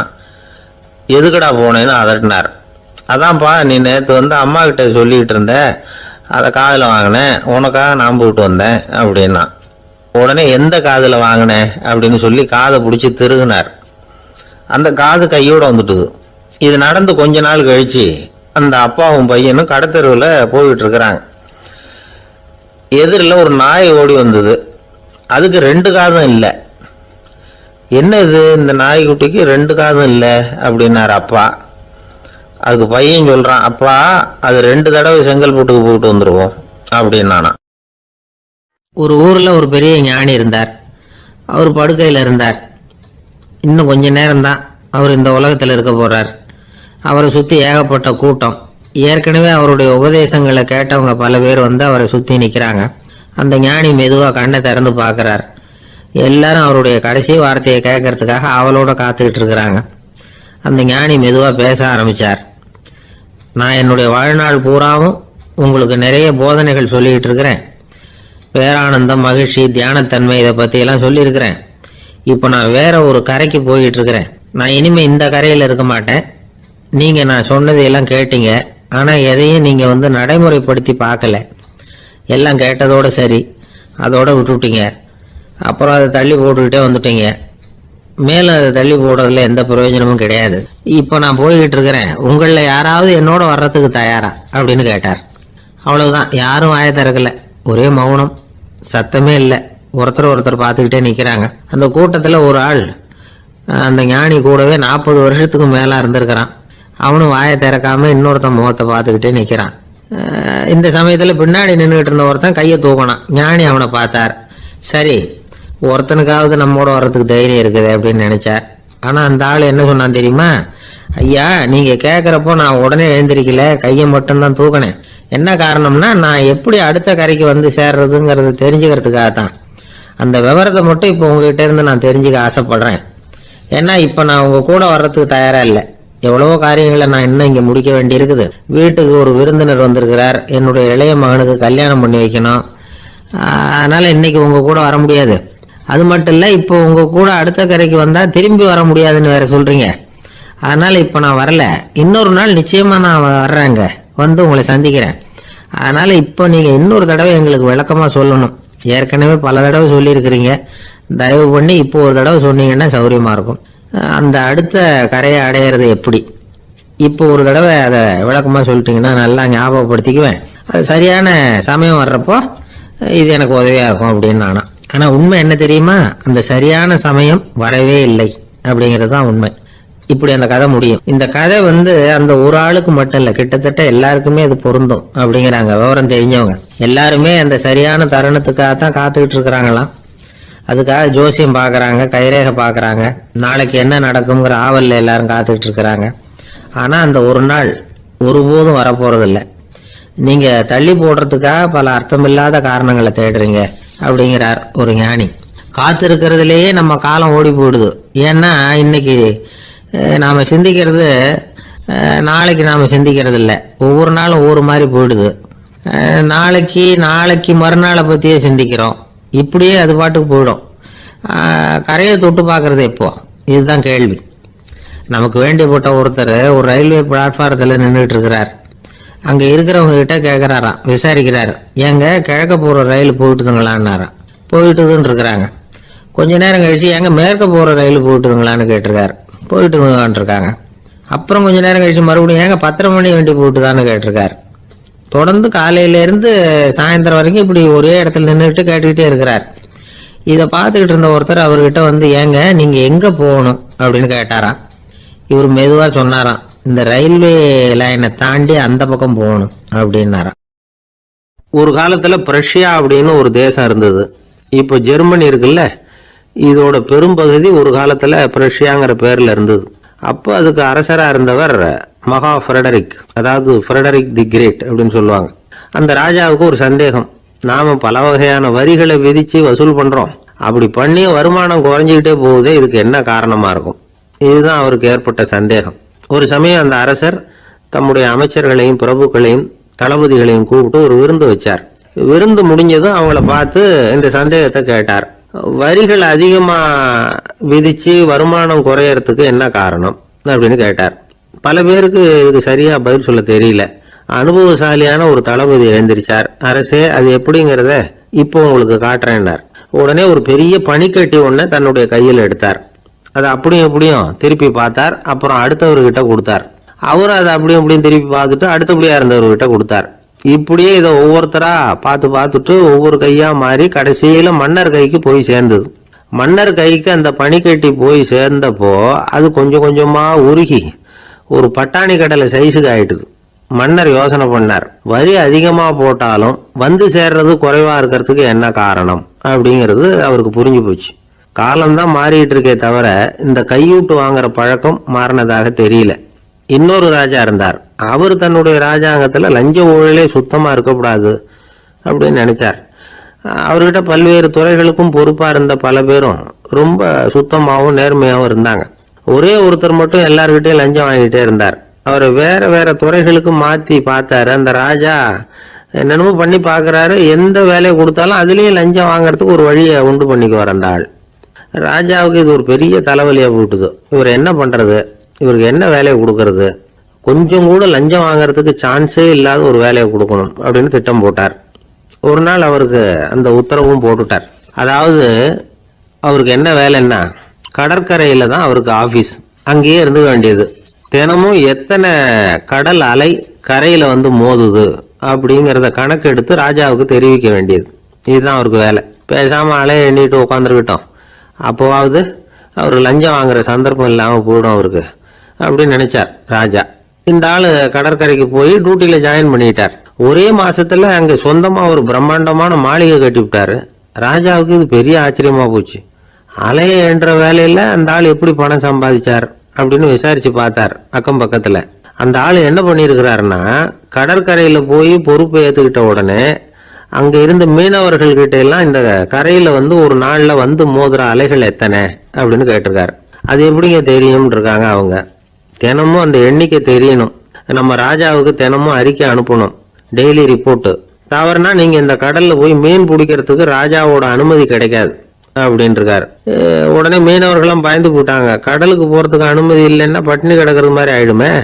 மெதுவா அந்த ஆளுகிட்ட போனாங்க, காதோட காதா சொன்னாங்க, ஐயா, எங்களால வந்து கடல் அலைய வந்து எண்ண முடியாது. தினமும் எங்களால முடிஞ்சதை உங்களுக்கு பணமா கொடுத்துடுறோம். நீங்க தான் ராஜா கிட்ட சிபாரிசு பண்ணி நாங்க தொடர்ந்து மீன் பிடிக்கிறதுக்கு அனுமதி வாங்கி கொடுக்கணும் அப்படின்னு வேண்டிக்கிட்டாங்க. பணம் தினமும் வந்து சேர ஆரம்பிச்சுட்டுது. பதவியில மற்ற பதவியோட இந்த பதவி எவ்வளவோ மேல் அப்படின்னு நினைச்சுட்டான் அந்த ஆள். அது மட்டும் இல்ல, தயவு பண்ணி என்ன இந்த இடத்த விட்டு மாத்தி விடாதீங்க சார் அப்படின்னு வேற கேட்க ஆரம்பிச்சுட்டானா. ஒரு கடைக்கு போனேன், 5 ரூபா பணத்தை எடுத்து கொடுத்தேன். ஒரு தினசரி பத்திரிகையை கேட்டேன். அவரு உடனே அங்கே அடுக்கி வச்சிருந்த பத்திரிகையில் ஒன்று எடுத்து என் கையில் கொடுத்தார், வாங்கிக்கிட்டேன். மீதி பணத்தை எடுத்தார், அதையும் என் கையில் கொடுக்கணும்ல, கொடுக்கல. எதிரில் இருந்த பலகையில் வச்சு எடுத்துக்க சொன்னார். எப்பவும் அவர் அப்படி தான் பண்ணுவார். நானும் எடுத்துக்கிட்டு வந்துடுவேன். இவர் ஏன் இப்படி பண்ணுறாருங்கிறது எனக்கு ரொம்ப நாளாக ஒரு சந்தேகம். ஒரு நாள் அவர்கிட்டயே இதை கேட்டுவிட்டேன், ஏங்க நீங்கள் உங்கள் கடைக்கு வந்து பொருள்கள் வாங்குறவங்களுக்கு நீங்கள் பாக்கி சில்லறையை கொடுக்குறப்போ பலகையில் வச்சு விட்றீங்க, கையில் கொடுக்க மாட்டேங்கிறீங்களே, ஏன் அப்படின்னு கேட்டேன். காசை கையில் கொடுத்தா நம்மக்கிட்ட இருக்கிற லட்சுமி போயிடுவா சார் அப்படின்னார். அதாவது பணம் செலவாயிடும் அப்படின்னு அர்த்தமா. இன்னொரு நண்பர், அவர் ஒரு நாள் வழக்கத்துக்கு மாறா ரொம்ப சோகமாக உட்காந்துருக்கிறார். ஏங்க என்னாச்சு, ஏன் இப்படி கப்பலே கவிழ்ந்தது மாதிரி உட்காந்துருக்குறீங்க அப்படின்னு கேட்டேன். கப்பலே கவிழ்ந்திருந்தா கூட நான் இப்படி கவலைப்பட மாட்டேன் சார், வேற ஒன்று நடந்து போச்சுன்னார். என்னன்னு கேட்டேன். என் உச்சந்தலையில் பல்லி ஒன்று விழுந்துட்டுதுன்னார். அதுக்காகவா இப்படி அப்படின்னு ஆச்சரியப்பட்டேன். ஆமாங்க, பல்லி உச்சந்தலையில் விழுந்தா பலன் என்னன்னு பஞ்சாங்கத்தில் பார்த்தேன், மரணம்னு போட்டிருக்கு அப்படின்னு சொல்லிவிட்டு அவர் தொடர்ந்து கவலைப்பட ஆரம்பிச்சிட்டார். இப்படியும் ஒருத்தர், என் கூட வேலை பார்க்குற ஒருத்தர் எப்படி தெரியுமா, தினமும் வலது காலை வச்சு தான் ஆஃபீஸுக்கு உள்ளே நுழைவார். என்னைக்காவது தவறுதலாக இடது காலை வச்சு உள்ளே வந்துட்டார்னா அன்னைக்கு பூரா மனசு சங்கடப்படுவார், எந்த வேலையும் சரியாக ஓடாது. கேரம் போர்டு ஆடுற ஒருத்தர் எப்போ ஆட உட்காந்தாலும் ஸ்ட்ரைக்கரை கை தவறி கீழே விழுற மாதிரி பண்ணி அதுக்கப்புறம் அதை எடுத்துக்கிட்டு ஆட உட்காருவார். ஏன்னா எப்போ ஒரு தடவை நிஜமாவே அது கை தவறி கீழே விழுந்திருக்குது, அன்னைக்கு பிரமாதமாக ஜெயிச்சுட்டார். உடனே ஒரு முடிவுக்கு வந்துட்டார், கை தவறுனா லாபம் அப்படின்னு. அதுக்கப்புறம் அதையே பழக்கமாக்கிக்கிட்டார். பூனை குறுக்க போனால் சகனம் சரியில்லைன்னு நினைக்கிறவங்க உண்டு. ஆனால் ஒருத்தர் எப்படி தெரியுமா, அவர் வெளியில் கிளம்புற சமயம் பக்கத்து வீட்டு ரேடியோவில் மியாவ் மியாவ் பூனை குட்டின்னு பாட்டு சத்தம் கேட்டால் கூட போதும், சகனம் சரியில்லைன்னு பிரயாணத்தை கேன்சல் பண்ணிவிடுவார். இப்போ இவ்வளவு எதுக்கு சொல்கிறோம்னா, அளவுக்கு மீறின சகுன நம்பிக்கைகள் இருக்கு பாருங்கள், இதோட பயமும் சேர்ந்துக்கிட்டதுன்னு வச்சுக்கோங்க, இது ஒருத்தருடைய மனநிலையை பாதிச்சிடும். இது உளவியல் நிபுணர்கள் சொல்கிற கருத்து. வாழ்க்கையே தடுமாற வச்சிரும். பாதுகாப்பு இல்லாத உணர்வு, ஒரு விதமான டிப்ரெஷன் மனநிலை, இதெல்லாம் தான் இதுக்கு காரணமாக அமையலாம். சில பேர் காய்கறி நறுக்க கத்தியை கையில் எடுத்தால் கூட நேரம் சரியாக இருக்கா அப்படின்னு பார்த்துட்டு தான் வேலையை ஆரம்பிக்கிறது வழக்கம். அறிவு தான் மனசுக்கு வாத்தியாராக இருக்கணும், அப்போ தான் வாழ்க்கை நிம்மதியாக இருக்கும். அறிவு மனசு சொல்கிறபடியெல்லாம் கேட்க ஆரம்பிச்சுட்டுதுன்னா இடைஞ்சல் தான். ஒருத்தருக்கு 7ஆம் நம்பர் தான் ராசியான நம்பரான், 7ஆம் தேதி தான் எந்த காரியத்தையும் ஆரம்பிப்பாராம். 7 எழுத்து வர்றது மாதிரி பேரை மாற்றி வச்சுக்கிட்டார். 7 மணிக்கு தான் தினமும் எழுந்திருப்பார். 7ஆம் நம்பர் வீட்டில் தான் குடியிருக்கார். கல்யாணம் கூட 7ஆம் தேதி தான் பண்ணிக்கிட்டார். அவர் ஒரு நாள் குதிரை பந்தயத்துக்கு போனாராம். குதிரையோட பேரையெல்லாம் பார்த்தார். ஒரு குதிரையோட பேர் 7 எழுத்தில் அமைஞ்சிருந்தது. 7 தானே இவருக்கு அதிர்ஷ்ட நம்பர், அதனால் உடனே அது பேரில் பணத்தை கட்டினார். பந்தயம் நடந்தது. என்ன சார் ஆச்சுன்னு கேட்டாங்க. நான் பணம் கட்டின அந்த என்னோட குதிரை 7ஆவதாக சேர்ந்தது சார் அப்படின்னாராம் சோகமாக. ஒரு விவசாயி விதைக்கிறதுக்காக வயல்வெளி பக்கம் போகிறார். விதைகளை அள்ளி வீசினார். அப்போ என்ன ஆச்சுன்னா, சில விதைகள் பாதை ஓரத்தில் விழுந்தது, சில விதைகள் முள் செடிகள் மண்டி இருந்த புதருக்கு இடையில் விழுந்தது, சில விதைகள் நல்ல நிலத்தில் விழுந்தது. பாதை ஓரத்தில் விழுந்த விதை என்ன ஆச்சுன்னா, அதெல்லாம் பறவைகள் கண்ணில் போட்டுவிட்டுது. உடனே உட்காந்து கொத்தி தின்னுட்டு போட்டுது. அதிகமாக மண் இல்லாத பாறை பகுதியில் விழுந்த விதையெல்லாம் லேசாக வேர் விட்டு முளைக்க ஆரம்பிச்சுது. அதுக்கப்புறம் வேர் கீழேயும் ஆழமாக போக முடியல, மேலேயும் சூரிய வெப்பம் அதிகம் தாங்க முடியல, எல்லாம் காஞ்சி கருகி போட்டுது. புதர் பகுதியில் சில விதைகள் விழுந்தது இல்லையா, முள் செடிகள் காடாக மண்டி போயிருந்தது. அதனால் முளைச்சி வர்ற செடிக்கு நெருக்கடி அதிகமாக போட்டுது, சரியாக வளர முடியல, விளைச்சலும் சரியாக இல்லை. நல்ல நிலத்தில் விழுந்த விதைகள் மட்டும் நல்லா முளைச்சிது, நல்லா வளர்ந்தது, விளைச்சலும் பிரமாதமாக இருந்தது. இந்த கதையை சொல்லிவிட்டு கேட்க செவியுள்ளோர் கேட்கட்டும் அப்படிங்கிறார் இயேசு பெருமான். ஆமாம், இயேசு கடலில் நின்ற படகு ஒன்றில் உட்காந்துருக்கிறார். கடற்கரையில் ஏராளமான மக்கள் உட்காந்துருக்கிறாங்க. அந்த சமயத்தில் தான் இயேசு ஓமைகள் மூலமாக மக்களுக்கு பல உண்மைகளை சொல்லிகிட்டு இருக்கிறார். மக்கள் அந்த கதையை கேட்டுட்டு ஒன்றும் புரியாமல் முழிக்கிறாங்க. அதை கவனித்த இயேசு அந்த ஓமையை விளக்க ஆரம்பித்தார். இதில் அந்த விதைக்கிறவர் தான் இறைவன். அவருடைய வார்த்தைகளை விதைக்கிறார். அந்த வார்த்தைகளை கேட்கிற மக்கள் அந்த விழுந்த விதைகள் மாதிரி 4 வகையானவர்கள். சில பேர் பாதை ஓரத்தில் விழுந்த விதைகள் மாதிரி இறைவன் வார்த்தைகளை அவங்க கேட்குறாங்க. ஆனால் தீய எண்ணங்கள் செய்கைகள் மூலமாக விதைக்கப்பட்ட வார்த்தைகள் அழிஞ்சு போடுது. இறைவன் வார்த்தைகளை கேட்ட உடனே மகிழ்ந்து போய் உடனே சில பேர் அதை ஏற்றுக்கிறாங்க. இவங்கெல்லாம் அந்த பாறை பகுதியில் விழுந்த விதைகள் மாதிரி. அதனால் இவங்கெல்லாம் வேறு இல்லாதவங்க, கொஞ்ச காலத்துக்கு இறை வார்த்தைகளுக்கு கீழ்ப்படிந்து நடப்பாங்க. அதனால் ஏதாவது இடைஞ்சல் ஏற்பட்டால் உடனே தடுமாறுவாங்க. தங்கள்கிட்ட இருக்கிற நல்ல பண்புகளை விட்டுட்டு பாவ வழிகளுக்கு போயிடுவாங்க. முள் செடிகளுக்கு இடையில் விழுந்த விதைகள் மாதிரி உள்ளவங்க யாருன்னா, இவங்களுக்கு உலக கவலை உண்டு, செல்வத்தின் மீது மயக்கம் உடையவர்கள். உலக ஆசைகள் இவங்களுக்குள்ளே பூந்துடுறதுனால அங்கே இருக்கிற நல்ல பண்புகள் மறைஞ்சு போயிடுது. அதனால் அவங்களும் உபயோகம் இல்லாதவங்களாக ஆயிடுறாங்க. நல்ல மனிதர்கள் நல்ல நிலத்தில் விழுந்த விதைகளுக்கு ஒப்பானவர்கள். இவங்க இறை வார்த்தையை கேட்குறாங்க, அதை ஏற்றுக்கிறாங்க, அவங்களும் நல்லபடியாக வாழுறாங்க, அடுத்தவங்களுக்கும் உபயோகமாக இருப்பாங்க. இதுதான் இயேசு சொன்ன விளக்கம். நல்ல வார்த்தைகளை கேளுங்கள், நல்ல வார்த்தைகளை ஏற்றுக்கொள்ளுங்கள், அடுத்தவங்களுக்கு உபயோகமாக இருங்க. இதுதான் பெரியவங்கள்லாம் நமக்கு சொல்லுகிற உபதேசம். ஒரு அப்பா தன்னுடைய மகனுக்கு உபதேசம் பண்ணார். இதை பாருப்பா, நல்ல வார்த்தைகளை கேட்கணும், எப்போதுமே மகன் அப்பா பேச்சை கேட்கறது நல்லது அப்படின்னாராம். நீ ஏதாவது ஒரு தப்பு பண்ணால் என் தலையில் ஒரு முடி நரைச்சி வெள்ளையாக போடும்பா, நீ செய்கிற ஒவ்வொரு தப்புக்கும் என் தலையில் ஒவ்வொரு முடி வெள்ளையாயிடும் அப்படின்னாராம். பையன் யோசிச்சான், அப்பா இப்போ தான் எனக்கு புரியுது, தாத்தாவோட தலைமுடி பூராவும் வெள்ளையாக இருக்கிறதுக்கு என்ன காரணம்ங்கிறது எனக்கு இப்போ தான் புரியுது அப்படின்னானா. ஒரு ஊரில் ஒரு ராஜா இருந்தார். அவர் ஒரு பூனை வளர்த்தார். ரொம்ப செல்லமாக அவர் அந்த பூனையை வளர்த்தார். அவர் என்ன பண்ணுவார் தெரியுமா? இரவு நேரத்தில் அந்த பூனையோட தலையில் ஒரு விளக்க வச்சிருவார். அந்த பூனை ரொம்ப ஜாக்கிரதையாக அந்த விளக்கு கீழே விழுந்துடாமல் பார்த்துக்கும். தலையை ஆட்டாமல் ரொம்ப நிதானமாக ராஜா பின்னாடி நடந்து போய்கிட்டே இருக்கும். அந்த விளக்கு வெளிச்சத்தில் எல்லா வேலைகளையும் செஞ்சிருவார். கையில் ஒரு விளக்கை தனியாக எடுத்துகிட்டு போக வேண்டிய அவசியமே இல்லை.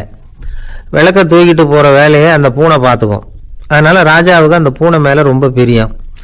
மந்திரிகளையெல்லாம் கூப்பிட்டு அவங்ககிட்ட சொல்லுவார், பார்த்தீங்களா இந்த பூனை எவ்வளவு விசுவாசமாக நடக்குது, என் பேரில் எவ்வளவு மரியாதை பார்த்தீங்களா அதுக்கு அப்படிம்பார்.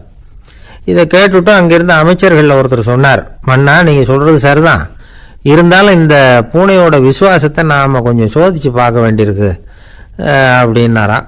சரி, உங்கள் ஆசையை ஏன் கெடுக்கணும், நல்லா சோதிச்சு பாருங்க அப்படின்னு சொல்லிவிட்டார் ராஜா. உடனே அந்த அமைச்சர் என்ன பண்ணார் தெரியுமா? எங்கேயோ புறப்பட்டு போனார். ஒரு 5-6 எலிகளை பிடிச்சிக்கிட்டு வந்தார். அரண்மனையில் ராஜா ஏதோ வேலை பார்த்துக்கிட்டு இருக்கிறாரு.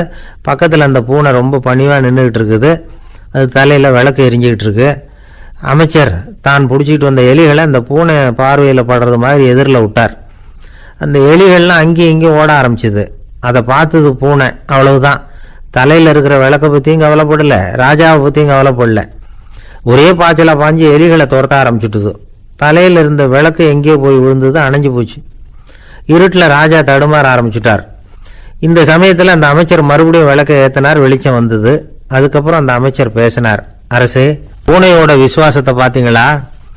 எலி அது கண்ணில் படுற வரைக்கும் தான் விசுவாசமாக இருந்தது. அது மாதிரி எலியை பார்த்தது எல்லாத்தையும் விட்டுட்டு அதை துரத்த ஆரம்பிச்சுட்டு பார்த்தீங்களா? தான் அந்த பூனையை பற்றி நினைச்சது தப்புங்கிறது அதுக்கப்புறம் தான் அந்த ராஜாவுக்கு புரிஞ்சுதான். சரி, இப்போ எதுக்கு இந்த கதையெல்லாம் அப்படிங்கிறீங்களா? இந்த பூனை மாதிரி தான் நம்ம மனசும். மனசை எவ்வளவுதான் பயிற்சி கொடுத்து பக்குவமாக வச்சிருந்தாலும் பார்க்கறதுக்கு பரமசாது மாதிரி தான் இருக்கும். பார்க்க வேண்டியதை பார்த்துட்டுதுன்னா பாஞ்சிரும். இந்த பூனை மாதிரி புலன் இன்ப பொருள்கள் கிட்டாத வரைக்கும் மனம் அடங்கி இருக்கிறது மாதிரி தான் தெரியும். கொஞ்சம் வாய்ப்பு கிடைச்சாலும் அது குதிக்க ஆரம்பிச்சிரும், தப்பு பண்ண ஆரம்பிச்சிரும். பெரிய பெரிய முனிவர்கள் வாழ்க்கையில் நடந்த வீழ்ச்சி இதை தான் நிரூபிக்குது. புலன்களின் ஆற்றல் அதிகம். அதனால மனக்கட்டுப்பாடு பயிற்சிகளில் ரொம்ப எச்சரிக்கையாக இருக்கணுங்கிறார் சுவாமி சிவானந்தர். மது பழக்கத்தையே விட்டுவிட்டேன்னு உறுதியாக இருப்பான். கடை கண்ணில் பட்டுவிட்டதுன்னா கால் அவனை கேட்காமலே இழுத்துக்கிட்டு உள்ளே போயிடும். இதுதான் மனசுங்கிறது. அதுதான் அந்த ராஜா வளர்த்த பூனை. நம்மால் ஒருத்தன் அந்த ராஜா பூனை தலையில் விளக்க வச்சது மாதிரி இவன் தன்னுடைய தலையிலேயே ஒரு விளக்கை ஏற்றி வச்சுக்கிட்டு என்னத்தையும் தேட ஆரம்பித்தான். தேடிக்கிட்டு இருக்கிறான். தலையை ஆட்டாமல் நிதானமாக நடந்து ரொம்ப நேரமாக தேடிட்டு இருக்கிறான். அந்த சமயம் அங்கே வந்த ஒருத்தர், என்னத்தை தேடுறீங்கன்னு கேட்டார். அதுதான் மறந்து போச்சு அப்படின்னு இழுத்தான். சரி, கொஞ்சம் இப்படி உட்காருங்க, ஞாபகம் வந்ததும் தேட ஆரம்பிக்கலாம் அப்படின்னார் அவர். இவன் கொஞ்ச நேரம் உட்காந்து யோசிச்சான். அப்புறம் திடீர்னு எழுந்திரிச்சான். ஞாபகம் வந்துட்டுதுன்னா. என்னன்னு கேட்டார். எங்கள் வீட்டில் இருந்த விளக்கை எங்கே வச்சேன்னு தெரியல, அதுதான் தேடிக்கிட்டு இருக்கிறேன், ஏற்றி வைக்கலாம்னு பார்க்குறேன் அப்படின்னா. ஒரு ராஜா இருந்தார். நாடு பூராவும் நிறைய மரங்களை நட்டு வளர்க்கணுங்கிறது அவரோட ஆசை. தானே அதுக்கு முன்மாதிரியாக இருக்கணும்னு நினைச்சார். அரண்மனையை சுற்றி மரங்களை நட்டு வளர்த்தார். இதை பார்த்துட்டு ஜனங்களும் அவங்கவுங்க வீட்டை சுற்றி மரக்கன்றுகளை நட்டு வளர்த்தாங்க. கொஞ்ச காலத்தில் ஊர் பூரா பசுமையாக மாறிச்சு. எல்லாருக்கும் சந்தோஷமாக இருந்தது. இது ஒரு பக்கம் இருக்கட்டும். இப்போ நான் சொல்ல போகிற கதை வேறு. அதாவது அந்த ராஜா ஒரு நாள் தன்னுடைய அரண்மனையை சுற்றி இருக்கிற விதவிதமான மரங்களை எல்லாம் போய் பார்த்தார். எப்படி இருக்கிறீங்க அப்படின்னு ஒவ்வொரு மரத்துக்கிட்டையும் விசாரிச்சாராம். எந்த மரமும் சந்தோஷமாக இருக்கிறதா தெரியல. அதுக்கும் மனசில் ஒரு குறை. முதல்ல ஆலமரத்துக்கிட்ட போனார். அது சொல்லிச்சு, மண்ணா நான் நல்லா பெருசாக வளர்ந்துருக்கிறேன், அடர்த்தியாக இருக்கிறேன், கிளையெல்லாம் 4 பக்கமும் நல்லா படர்ந்து தான் இருக்குது, இருந்தாலும் எந்த பிரயோஜனமும் இருக்கிறதா தெரியல எனக்கு. என்னுடைய பழம்லாம் ரொம்ப சின்னதாக இருக்குது, என் கண்ணுக்கு சரியாக புறப்பட மாட்டேங்குது, நான் இருக்கிற சைஸுக்கு என்னுடைய கிளையில் இருக்கிற பழம்லாம் எவ்வளவு பெருசாக இருக்கணும். அது இத்தினூண்டு இருக்கிறது எனக்கு பெரிய அவமானமாக இருக்குது. இப்படி இங்கே நின்றுக்கிட்டு இருக்கிறதே ரொம்ப கூச்சமாக இருக்குது. ஒரு நல்ல புயல் வந்ததுன்னா பேசாமல் சாஞ்சு விடலாமான்னு பார்க்குறேன் அப்படின்னு புலம்புது ஆலமரம். சரி இருக்கட்டும்னு நினச்சிக்கிட்டு ராஜா அடுத்தபடியாக ஒரு அத்தி மரத்துக்கிட்ட போனார். அதுவும் புலம்ப ஆரம்பிச்சுட்டுது. நான் கூட பெரிய மரம் தான், இல்லை இலையெல்லாம் அழகாக தான் இருக்குது, பழம் அழகாக இருக்குது, இருந்தாலும் உள்ள விஷயம் இல்லையே, அத்தி பழத்தை புட்டு பார்த்தா அத்தனையும் சொத்தை அப்படின்னு பழமொழியே உண்டாயிட்டுதே. இப்படி ஒரு கெட்ட பேரோடு நான் இருக்கணுமா அப்படின்னு புலம்புது அது. சரி இது இருக்கட்டும் அப்படின்னு சொல்லி அடுத்தபடியாக வேப்ப மரத்துக்கிட்ட போனார். அது தன்னுடைய வேதனையை வெளியிட்டது. எனக்கு எவ்வளவோ மருத்துவ குணங்கள்லாம் இருக்கிறதா சொல்லிக்கிறாங்க, இருந்தாலும் என்ன பிரயோஜனம், என்னுடைய பழத்தை மனிதர்கள் யாரும் விரும்பி சாப்பிட்றது இல்லையே அப்படின்னுது. ராஜா அடுத்தாப்புல இருந்த ஒரு பனை மரத்துக்கிட்ட போனார். நான் நல்லா உயரமாக தான் வளர்ந்துருக்கிறேன், மற்ற மரங்கள்லாம் என்னை வந்து அண்ணாந்து தான் பார்க்கணும், இருந்தாலும் என்கிட்ட நிழலுக்காக யாரும் வந்து ஒதுங்கிறது இல்லையே அப்படின்னுது. என்ன இது எல்லா மரமும் இப்படி திருப்தி இல்லாமல் இருந்துக்கிட்டு இருக்குதே அப்படின்னு நினச்சிக்கிட்டே ராஜா அடுத்தபடியாக அங்கே இருந்த ஒரு பைன் மரத்துக்கிட்ட போனார். அழகாக உயரமாக பசுமையாக தான் இருந்தது, ஆனால் பழமோ பூவோ கிடையாது. அதை நினச்சி அது வருத்தப்பட்டுக்கிட்டு இருக்குது. ஓக் மரம் அது ஒன்று நின்றுட்டு இருந்தது. அது என்ன சொல்லிச்சுன்னா, இலை உதிர்காலத்தில் என் மேலே இருக்கிற எல்லா இலைகளும் உதிர்ந்து போடுது, முடி கொட்டின மனிதர்கள் மாதிரி மொட்டையாக நான் நிற்க வேண்டியிருக்குது, என்ன வாழ்க்கை இது அப்படின்னு சொல்லி அழுத்துக்கிட்டது. சரி புளிய மரம் என்ன சொல்லுது பார்ப்போம்னு அதுக்கிட்ட போனால், என்னுடைய நிழலில் யாருமே தங்க மாட்டாங்க, உடம்புக்கு சூடுன்னு ஒதுங்கி போயிடுவாங்க, அடிமரத்தை பார்த்தீங்கன்னா பட்டையெல்லாம் உறிஞ்சி பார்க்குறதுக்கே கேவலமாக இருப்பேன் அப்படின்னுது அது. முருங்கை மரம் என்ன சொல்லிச்சு தெரியுமா, என்னுடைய இலை காயெல்லாம் சாப்பிட்றவங்களுக்கு சத்து கொடுக்கறது வாசவம்தான், ஆனால் என் உடம்புல சத்தே கிடையாது, கொஞ்சம் வேகமாக காற்று அடிச்சதுன்னா முறிஞ்சி விழுந்துடுறேன், என்ன வாழ்க்கை இது அப்படின்னு சொல்லி அது வருத்தப்பட்டது. ராஜா யோசனை பண்ணார், என்ன இது மரங்கள் வந்து பூமியின் வரங்கள்னு சொல்கிறோம், மழை பெய்யறதுக்கு அதுதான் காரணம், பூமி செழிப்பாக இருக்கிறதுக்கும் அதுதான் காரணம், வீடு கட்டுறதுக்கு மரம், நாற்காலி செய்ய உபயோகப்படுத்துறதுக்கும் அதுதான் உபயோகப்படுது, மனுஷனுக்கு வேண்டிய ஆகாரங்களையும் கொடுக்குது, இப்படிலாம் இருந்தும் எல்லா மரமும் நிம்மதி இல்லாமல் இருந்துக்கிட்டு இருக்குதே அப்படின்னு நினச்சார். அப்போது அங்கே இருந்த ஒரு மகிழ மரம் அவர் கண்ணில் பட்டுது. அந்த மரம் மட்டும் கொஞ்சம் நிம்மதியாக மகிழ்ச்சியாக இருக்கிறது மாதிரி தெரிஞ்சுது. உடனே ராஜா அதுக்கிட்ட போனார். உனக்கு மனசில் எதுவும் குறை இல்லையான்னு கேட்டார். இல்லை நான் சந்தோஷமாக தான் இருக்கேன்னு அந்த மகிழ மரம். அப்படியான்னு ஆச்சரியமாக கேட்டார் ராஜா. ஆமாம் மன்னா, இந்த இடத்துல நீங்கள் ஒரு முருங்கை மரத்தையோ வேப்ப மரத்தையோ கூட நட்டிருக்கலாம், ஆனால் இந்த இடத்துல நடுறதுக்கு என்ன தேர்ந்தெடுத்துருக்குறீங்க, அதுவே எனக்கு பெருமை, அதுவே எனக்கு திருப்தி அப்படின்னு தான் மகிழ மரம். மகிழ மரம் சாதாரணமாக தான் இருக்கும், இளம் மஞ்சள் நிறத்தில் பூக்கள், அது காய்ந்தும் மனம் வீசும். மகிழ மரம் மாதிரி மன திருப்தியோடு வாழறதுக்கு நாம் கற்றுக்கணுமா. நாம் இந்த உலகத்தில் ஒரு நாயாவோ நரியாவோ கூட பிறந்திருக்கலாம், மனுஷனாக பிறந்திருக்கிறோம், அதுவே பெருமை தானே.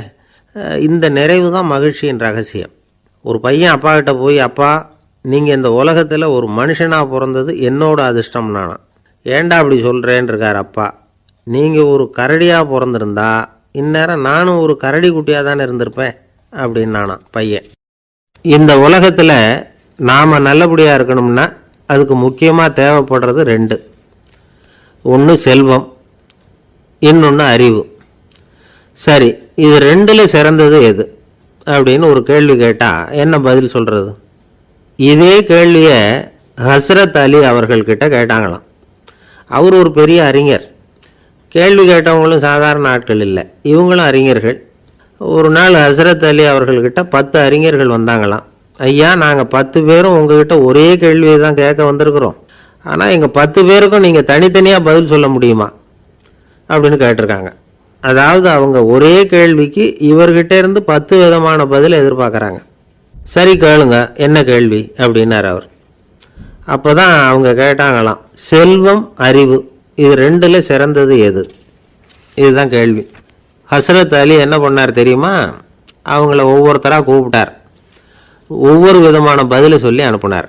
முதல்ல ஒருத்தரை கூப்பிட்டார், சொன்னார், அறிவுங்கிறது தீர்க்கதரிசிகள், ஞானிகள், மகான்கள் இவங்களோட பரம்பரை சொத்து, ஆனால் செல்வங்கிறது கொடுங்கோலரின் ஆயுதம், அதனால் அறிவு தான் சிறந்தது அப்படின்னார். ரெண்டாவது ஆளை கூப்பிட்டார், உங்ககிட்ட செல்வம் இருந்தால் நீங்கள் தான் அதை காப்பாற்றணும், ஆனால் அறிவு வந்து உங்களை எப்பவும் காப்பாற்றும், ஆகவே அறிவு தான் சிறந்தது அப்படின்னார். மூணாவது ஆளை கூப்பிட்டார், செல்வந்தனுக்கு எப்போதும் விரோதிகள் அதிகம், ஆனால் அறிஞனுக்கு நண்பர்கள் அதிகம், அதனால் அறிவு தான் சிறந்ததுன்னார். அடுத்தவரை கூப்பிட்டார். செல்வம் அடுத்தவங்களுக்கு கொடுக்க கொடுக்க குறையும், ஆனால் கல்விங்கிறது அதிகரிச்சுக்கிட்டே வரும், கொடுக்கறதுனால குறையாது, அதனால் அறிவு தான் சிறந்ததுன்னார். இன்னொருத்தரை கூப்பிட்டார். அறிவு உள்ளவன் எப்பவும் அதை அடுத்தவங்களுக்கு வாரி வழங்கிக்கிட்டே இருப்பான், அதனால் அவங்ககிட்ட தாராளத்தன்மை இருக்கும், ஆனால் செல்வந்தன்கிட்ட கஞ்சத்தனம் தான் இருக்கும், அதனால் அறிவு தான் சிறந்ததுன்னார். ஆறாவது நபரை கூப்பிட்டார். செல்வத்தை கள்வர்கள் திருடிட்டு போக முடியும், ஆனால் அறிவை அப்படி திருடிட்டு போக முடியாது அப்படின்னார். ஏழாவது நபரை கூப்பிட்டார். செல்வம் கால ஓட்டத்தில் அழிஞ்சிரும், ஆனால் அறிவை கால ஓட்டம் ஒன்றும் பண்ண முடியாது, ஆகவே அறிவே சிறந்ததுன்னார். எட்டாவது ஆளை கூப்பிட்டு சொன்னார். செல்வத்துக்கு எப்பவும் எல்லை உண்டு, நிறை உண்டு, அளவு உண்டு, கணக்கு உண்டு, ஆனால் அறிவுக்கு அப்படிப்பட்ட எல்லை எதுவும் கிடையாது, அதனால் அதுதான் சிறந்ததுன்னார். அடுத்தவனை கூப்பிட்டார். செல்வம் உள்ளத்தில் உள்ள ஒளியை போக்கிவிடும், இருட்டை உண்டாக்கிவிடும், விரிந்த மனப்பான்மையை குறுகலாக்கிவிடும், ஆனால் அறிவு அப்படி இல்லை, இருண்ட உள்ளத்தில் ஒளியை பாய்ச்சி அதை விசாலப்படுத்துது, அதுதான் சிறந்ததுன்னார். கடைசியாக 10வது நபரை கூப்பிட்டார். செல்வம் மனசில் செருக்கை உண்டாக்குது, ஆணவத்தை ஏற்படுத்துது, அதனால் நானே கடவுள்னு நினைக்கிற அளவுக்கு மனுஷனை தாழ்த்தி விடுது, ஆனால் அறிவு பணிவையும் பண்பாட்டையும் வளர்க்குது, அதனால் அறிவு தான் சிறந்ததுன்னார். ஆக இப்படி 10 பேருக்கும் 10 விதமாக பதில் சொன்னது மூலமாக ஹஸ்ரத் அலி அவர்கள் அறிவு தான் செல்வத்தை விட சிறந்தது அப்படிங்கிறதுக்கு 10 காரணங்களை சுட்டி காட்டியிருக்கார். அந்த அறிஞர் 10 பேர் கேட்ட ஒரே கேள்விக்கு 10 பதில் சொன்னார். நமக்கு வேண்டிய ஒருத்தர் 10 பேர் கேட்ட கேள்விக்கு ஒரே பதில் சொல்லி சமாளித்தார். கேள்வி என்ன தெரியுமா? என்கிட்ட வாங்கின கடனை எப்போயா திருப்பி கொடுக்க போகிற? இதுதான் அந்த 10 பேரும் கேட்ட ஒரே கேள்வி. இந்த மாதம் 26ஆம் தேதி தந்துடுறேன் அப்படிங்கிற ஒரே பதில் சொல்லி அவ்வளவு பேரையும் இவர் அனுப்பி வச்சுட்டாராம். எல்லாரும் போனதுக்கப்புறம் இவரை தனியாக கூப்பிட்டு கேட்டிருக்கிறாங்க. அது என்ன சார் கணக்கு, 26ஆம் தேதி அன்னைக்கு என்ன அதிசயம் நடக்க போகுது அப்படின்னு கேட்டிருக்காங்க. அதிசயம் அன்னைக்கு இல்லை, அதுக்கு நாளே நடக்க போகுதுன்னாராம்.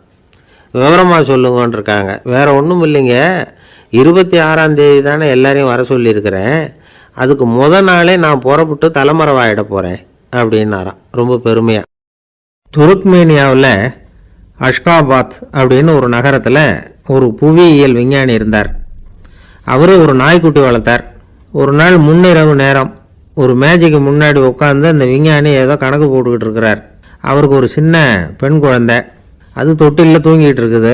அந்த நாய்க்குட்டியும் ஒரு மூலையில் படுத்து அது பாட்டுக்கு தூங்கிட்டு இருந்தது. ஒரே அமைதி. அந்த நேரத்தில் திடீர்னு அந்த நாய்க்குட்டி துள்ளி எழுந்திரிச்சது, நேராக குழந்தைகிட்ட ஓடிச்சு. அந்த குழந்தைய அது போட்டிருந்த ட்ரெஸ்ஸோடு சேர்த்து கவ்வி தூக்குச்சு. தூக்கிக்கிட்டு வாசல் பக்கம் ஓடிச்சு. நாய்க்குட்டி குழந்தைய கவ்வி தூக்க முடியுமாங்கிற சந்தேகம் உங்களுக்கு இல்லையா? நீங்கள் நம்ம ஊர் நாய்க்குட்டியவே பார்த்து பழக்கப்பட்டிருக்கீங்க, அதனால் நம்புறதுக்கு சிரமமாக இருக்கும்.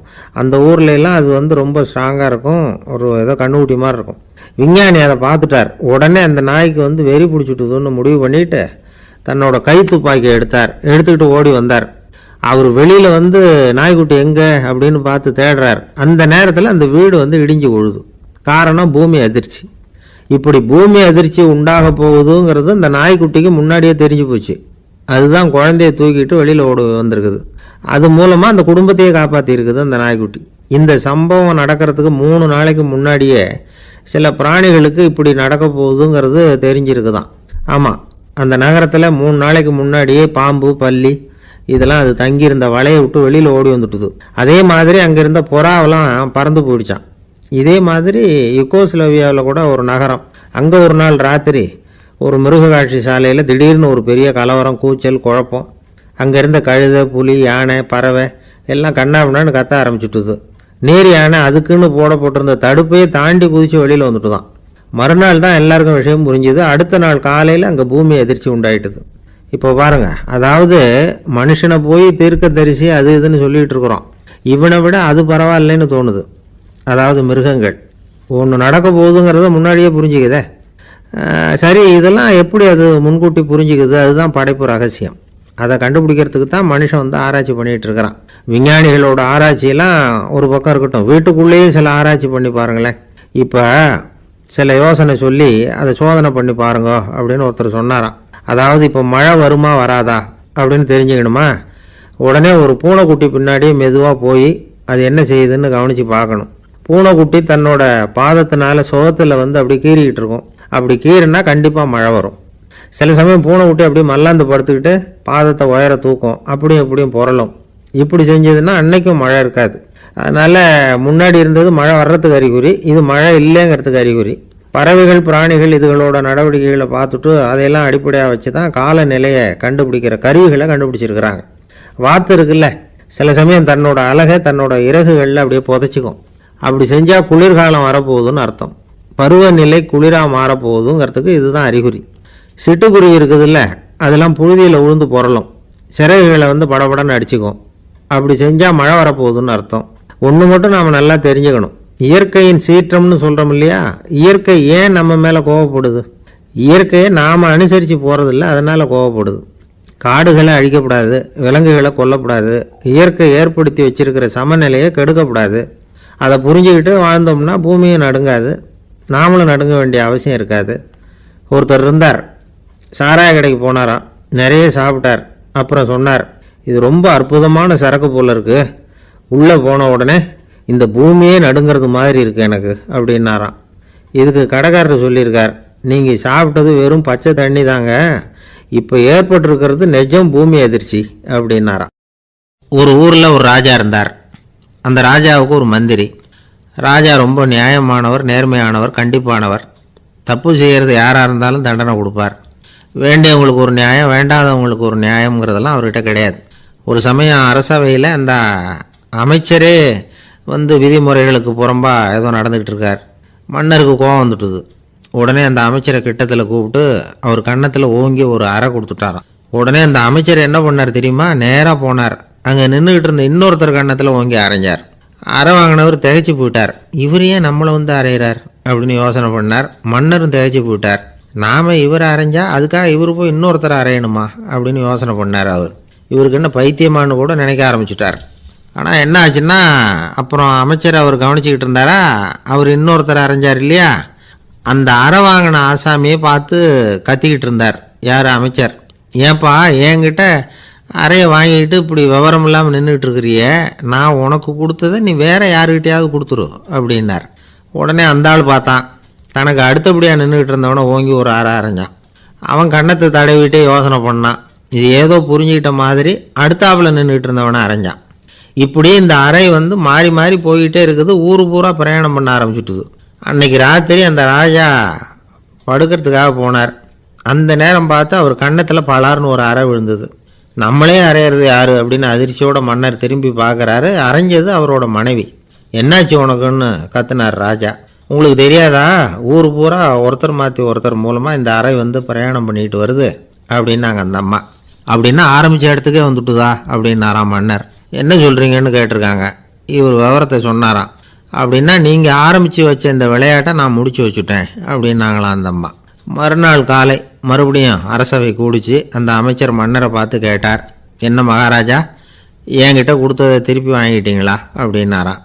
இப்படி நடக்கும்னு நான் எதிர்பார்க்கவே இல்லைன்னார் மன்னர். ஆனால் நான் எதிர்பார்த்தேன், அது எங்கே போயிட போகுது, ஊர் பூரா சுற்றி கடைசியில் உங்ககிட்ட தான் வந்து சேரும் அப்படிங்கிறது எனக்கு தெரியும் அப்படின்னாராம் அமைச்சர். இந்த கதை வந்து வேடிக்கையாக இருந்தால் கூட இதில் உள்ள கருத்து முக்கியமானது. இந்த உலகத்தில் பல கருத்துக்கள் இப்படி தான் மாறி மாறி சுற்றி வந்துக்கிட்டே இருக்குது. நம்மளும் ஒருத்தன் தன்னுடைய நண்பன் ஒருத்தனை கடத்தெருவில் பார்த்தான். உடனே ஓடி போய் பலார்னு ஒரு அறை கொடுத்தானா. அவன் கன்னத்தை தடவிட்டு ஏன்டா என்ன அரைஞ்சேன்னு கேட்டிருக்கான். நீ ஏன்டா என்னை முட்டாள்னு என் மனைவிட்ட போய் சொன்னேன் அப்படின்ட்டுருக்கான் அவன். உன்னை ஒரு முட்டாள்னு சொன்னதுக்காகவா நீ என்ன அரைஞ்ச அப்படின்னு கேட்டிருக்கான் இவன். டேய், நான் அதுக்காக அறையலப்பா, அது ஒரு பெரிய ரகசியம் நான் முட்டாளுங்கிறது. அந்த ரகசியத்தை நீ வந்து ஏன் எங்கள் வீட்டில் போய் சொன்னேன், அதுக்காக தான் அரைஞ்சேன் அப்படின்னு நானும் அவன். பக்தின்னு சொல்கிறோம் இல்லையா, அது வந்து 3 வகைப்படும் அப்படிங்கிறார் ஒரு பெரியவர். அது என்ன 3 வகைன்னா, தெய்வ பக்தி, அடியார்கள் பக்தி, குரு பக்தி. அடியார் பக்தியை விட தெய்வ பக்தியை விட குரு பக்தி தான் ரொம்பவும் சிறந்ததுங்கிறார் அவர். தெய்வத்துக்கிட்ட செஞ்ச பாவம் குருநாதர்கிட்ட தீர்ந்துருமா, குருநாதர்கிட்ட செஞ்ச பாவம் தெய்வத்துக்கிட்ட போனாலும் தீராதான். இப்படி பெரியவங்களாம் சொல்லி வச்சுருக்கிறாங்க. ஒரு காடு, அங்கே அயோத தௌமியர் அப்படின்னு ஒரு தபோதனர், அவர் பல மாணவர்களை ஒன்றா சேர்த்து ஒரு குருகுலம் நடத்திக்கிட்டு இருக்கிறார். பல தரப்பட்டவங்க, பல திறப்பட்டவங்க, மாணவர்கள் அதில் சேர்ந்து படிச்சுக்கிட்டு இருக்கிறாங்க. பாஞ்சால ராஜகுமாரன் ஒருத்தனும் அந்த குருகுலத்தில் சேர்ந்து படிச்சுக்கிட்டு இருக்கிறான். அவன் பேர் ஆருணி. பெரிய இடத்து புள்ள, இருந்தாலும் படுப்பில் ரொம்ப கெட்டிக்காரனாக இருந்தான். அவன் தான் அங்கே முதல் மாணவன். ஒரு நாள் குருநாதர் அந்த அரசகுமாரனை கூப்பிட்டார்.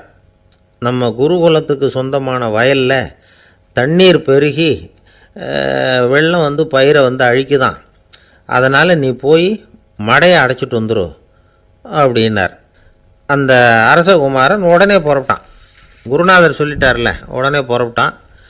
நான் பெரிய இடத்து பிள்ளையாச்சே, ராஜகுமாரனாச்சே, ரொம்ப செல்வாக்கூட வளர்ந்தவனாச்சே, நான் போய் வயலில் இறங்கி வேலை செய்கிறதா அப்படின்னுலாம் அவன் நினைக்கல. குருநாதர் கட்டளையை நிறைவேற்ற வேண்டியது நம்ம கடமை அப்படின்னு நினச்சான். உடனே ஒரு மண்வெட்டியை தூக்கி தோளில் வச்சுக்கிட்டு புறப்பட்டு போயிட்டான். வயலுக்கு போனான். பார்த்தான், தண்ணி கரையை உடச்சிக்கிட்டு வயலுக்குள்ளே ஏகமாக பாஞ்சிக்கிட்டு இருக்குது. இவன் மண்வெட்டியால் களிமண்ணை புல்லோடு சேர்த்து புல் பற்ற மாதிரி வெட்டி வெட்டி போட்டான். இருந்தாலும் மடையை அடைக்க முடியல. தண்ணி அதை மீறி வந்துக்கிட்டே இருக்குது. தண்ணி வந்து வேகமாக வயலுக்குள்ளே போய்கிட்டே இருக்குது. போடுற பத்தையெல்லாம் கரைஞ்சி கரைஞ்சி போயிட்டுருக்கு. இருந்தாலும் இவன் தன்னுடைய முயற்சியை கைவிடலை. வெட்டி வெட்டி போட்டுக்கிட்டே இருக்கிறான். காலையில் அங்கே போனவன் சாயந்தரம் வரைக்கும் இப்படி செஞ்சுக்கிட்டு இருக்கிறான். உடம்பும் மனசும் ரொம்பவும் சோர்ந்து போச்சு. இருந்தாலும் குருநாதர் இட்ட கட்டளையை நிறைவேற்றாமல் இருக்கிறோமேங்கிற ஒரு குறை அவனுக்கு இருக்குது. குரு கட்டளையை நிறைவேற்றாத நான் வந்து இன்னமும் இருக்கணுமா அப்படின்னு யோசனை பண்ண ஆரம்பிச்சிட்டான். என்ன செய்யலாம்னு பார்த்தான். நம்ம குருநாதர் இட்ட பணிக்காக இந்த உடம்பையே தியாகம் பண்ணலாம் அப்படின்னு முடிவு பண்ணான். தண்ணி பாயுதில் அதுக்கு குறுக்க விழுந்து அப்படியே மடையை அடைச்சிக்கிட்டு அப்படியே படுத்துட்டான். இது மற்றவங்களுக்கு தெரியாது. அன்னைக்கு ராத்திரி ஒரு விளக்கு முன்னாடி உட்காந்து குருநாதர் பிள்ளைங்களுக்கு பாடம் சொல்லி கொடுத்துக்கிட்டு இருக்கிறார். முதல் வரிசையில் இருக்கக்கூடிய ராஜகுமாரனை காணலை. நம்ம ஆருணி எங்கே போனா அப்படின்னு சொல்லி மற்ற மாணவர்களை விசாரித்தார். இப்போ அவங்க சொன்னாங்க, சுவாமி அவன் காலையில் வயலுக்கு வந்து மடையை அடைக்கிறதுக்காக போனான், நீங்கள் தான் போக சொன்னீங்க, இன்னும் திரும்பி வரல அப்படின்னு அவர் பையன். குருநாதர் உடனே ஒரு தீவெட்டி எடுத்துக்கிட்டு மாணவர்களை அழைச்சிக்கிட்டு வயலுக்கு போனார். அங்கே போய் பார்த்தா ஆளை காணும். ஆருணி ஆருணின்னு சொல்லி சத்தம் போட்டு கூப்பிட்டு பார்க்குறார். நான் இங்கே இருக்கேன் குருநாதா அப்படின்னு காலுக்கு அடியிலேருந்து ஒரு சத்தம் வருது. குனிஞ்சு பார்த்தா அவன் மடையில் படுத்துருக்குறான். என்னப்பா இதுன்னார். காலையிலேருந்து இந்த மடையை அடைச்சி பார்த்தேன் சுவாமி, முடியல, அதனால் இப்படி குறுக்க படுத்துட்டேன். என்னை தாண்டறதுக்கு பயந்து போய் தண்ணியே தேங்கி நின்றுட்டுது அப்படின்னா. அவனுடைய குரு பக்தியையும்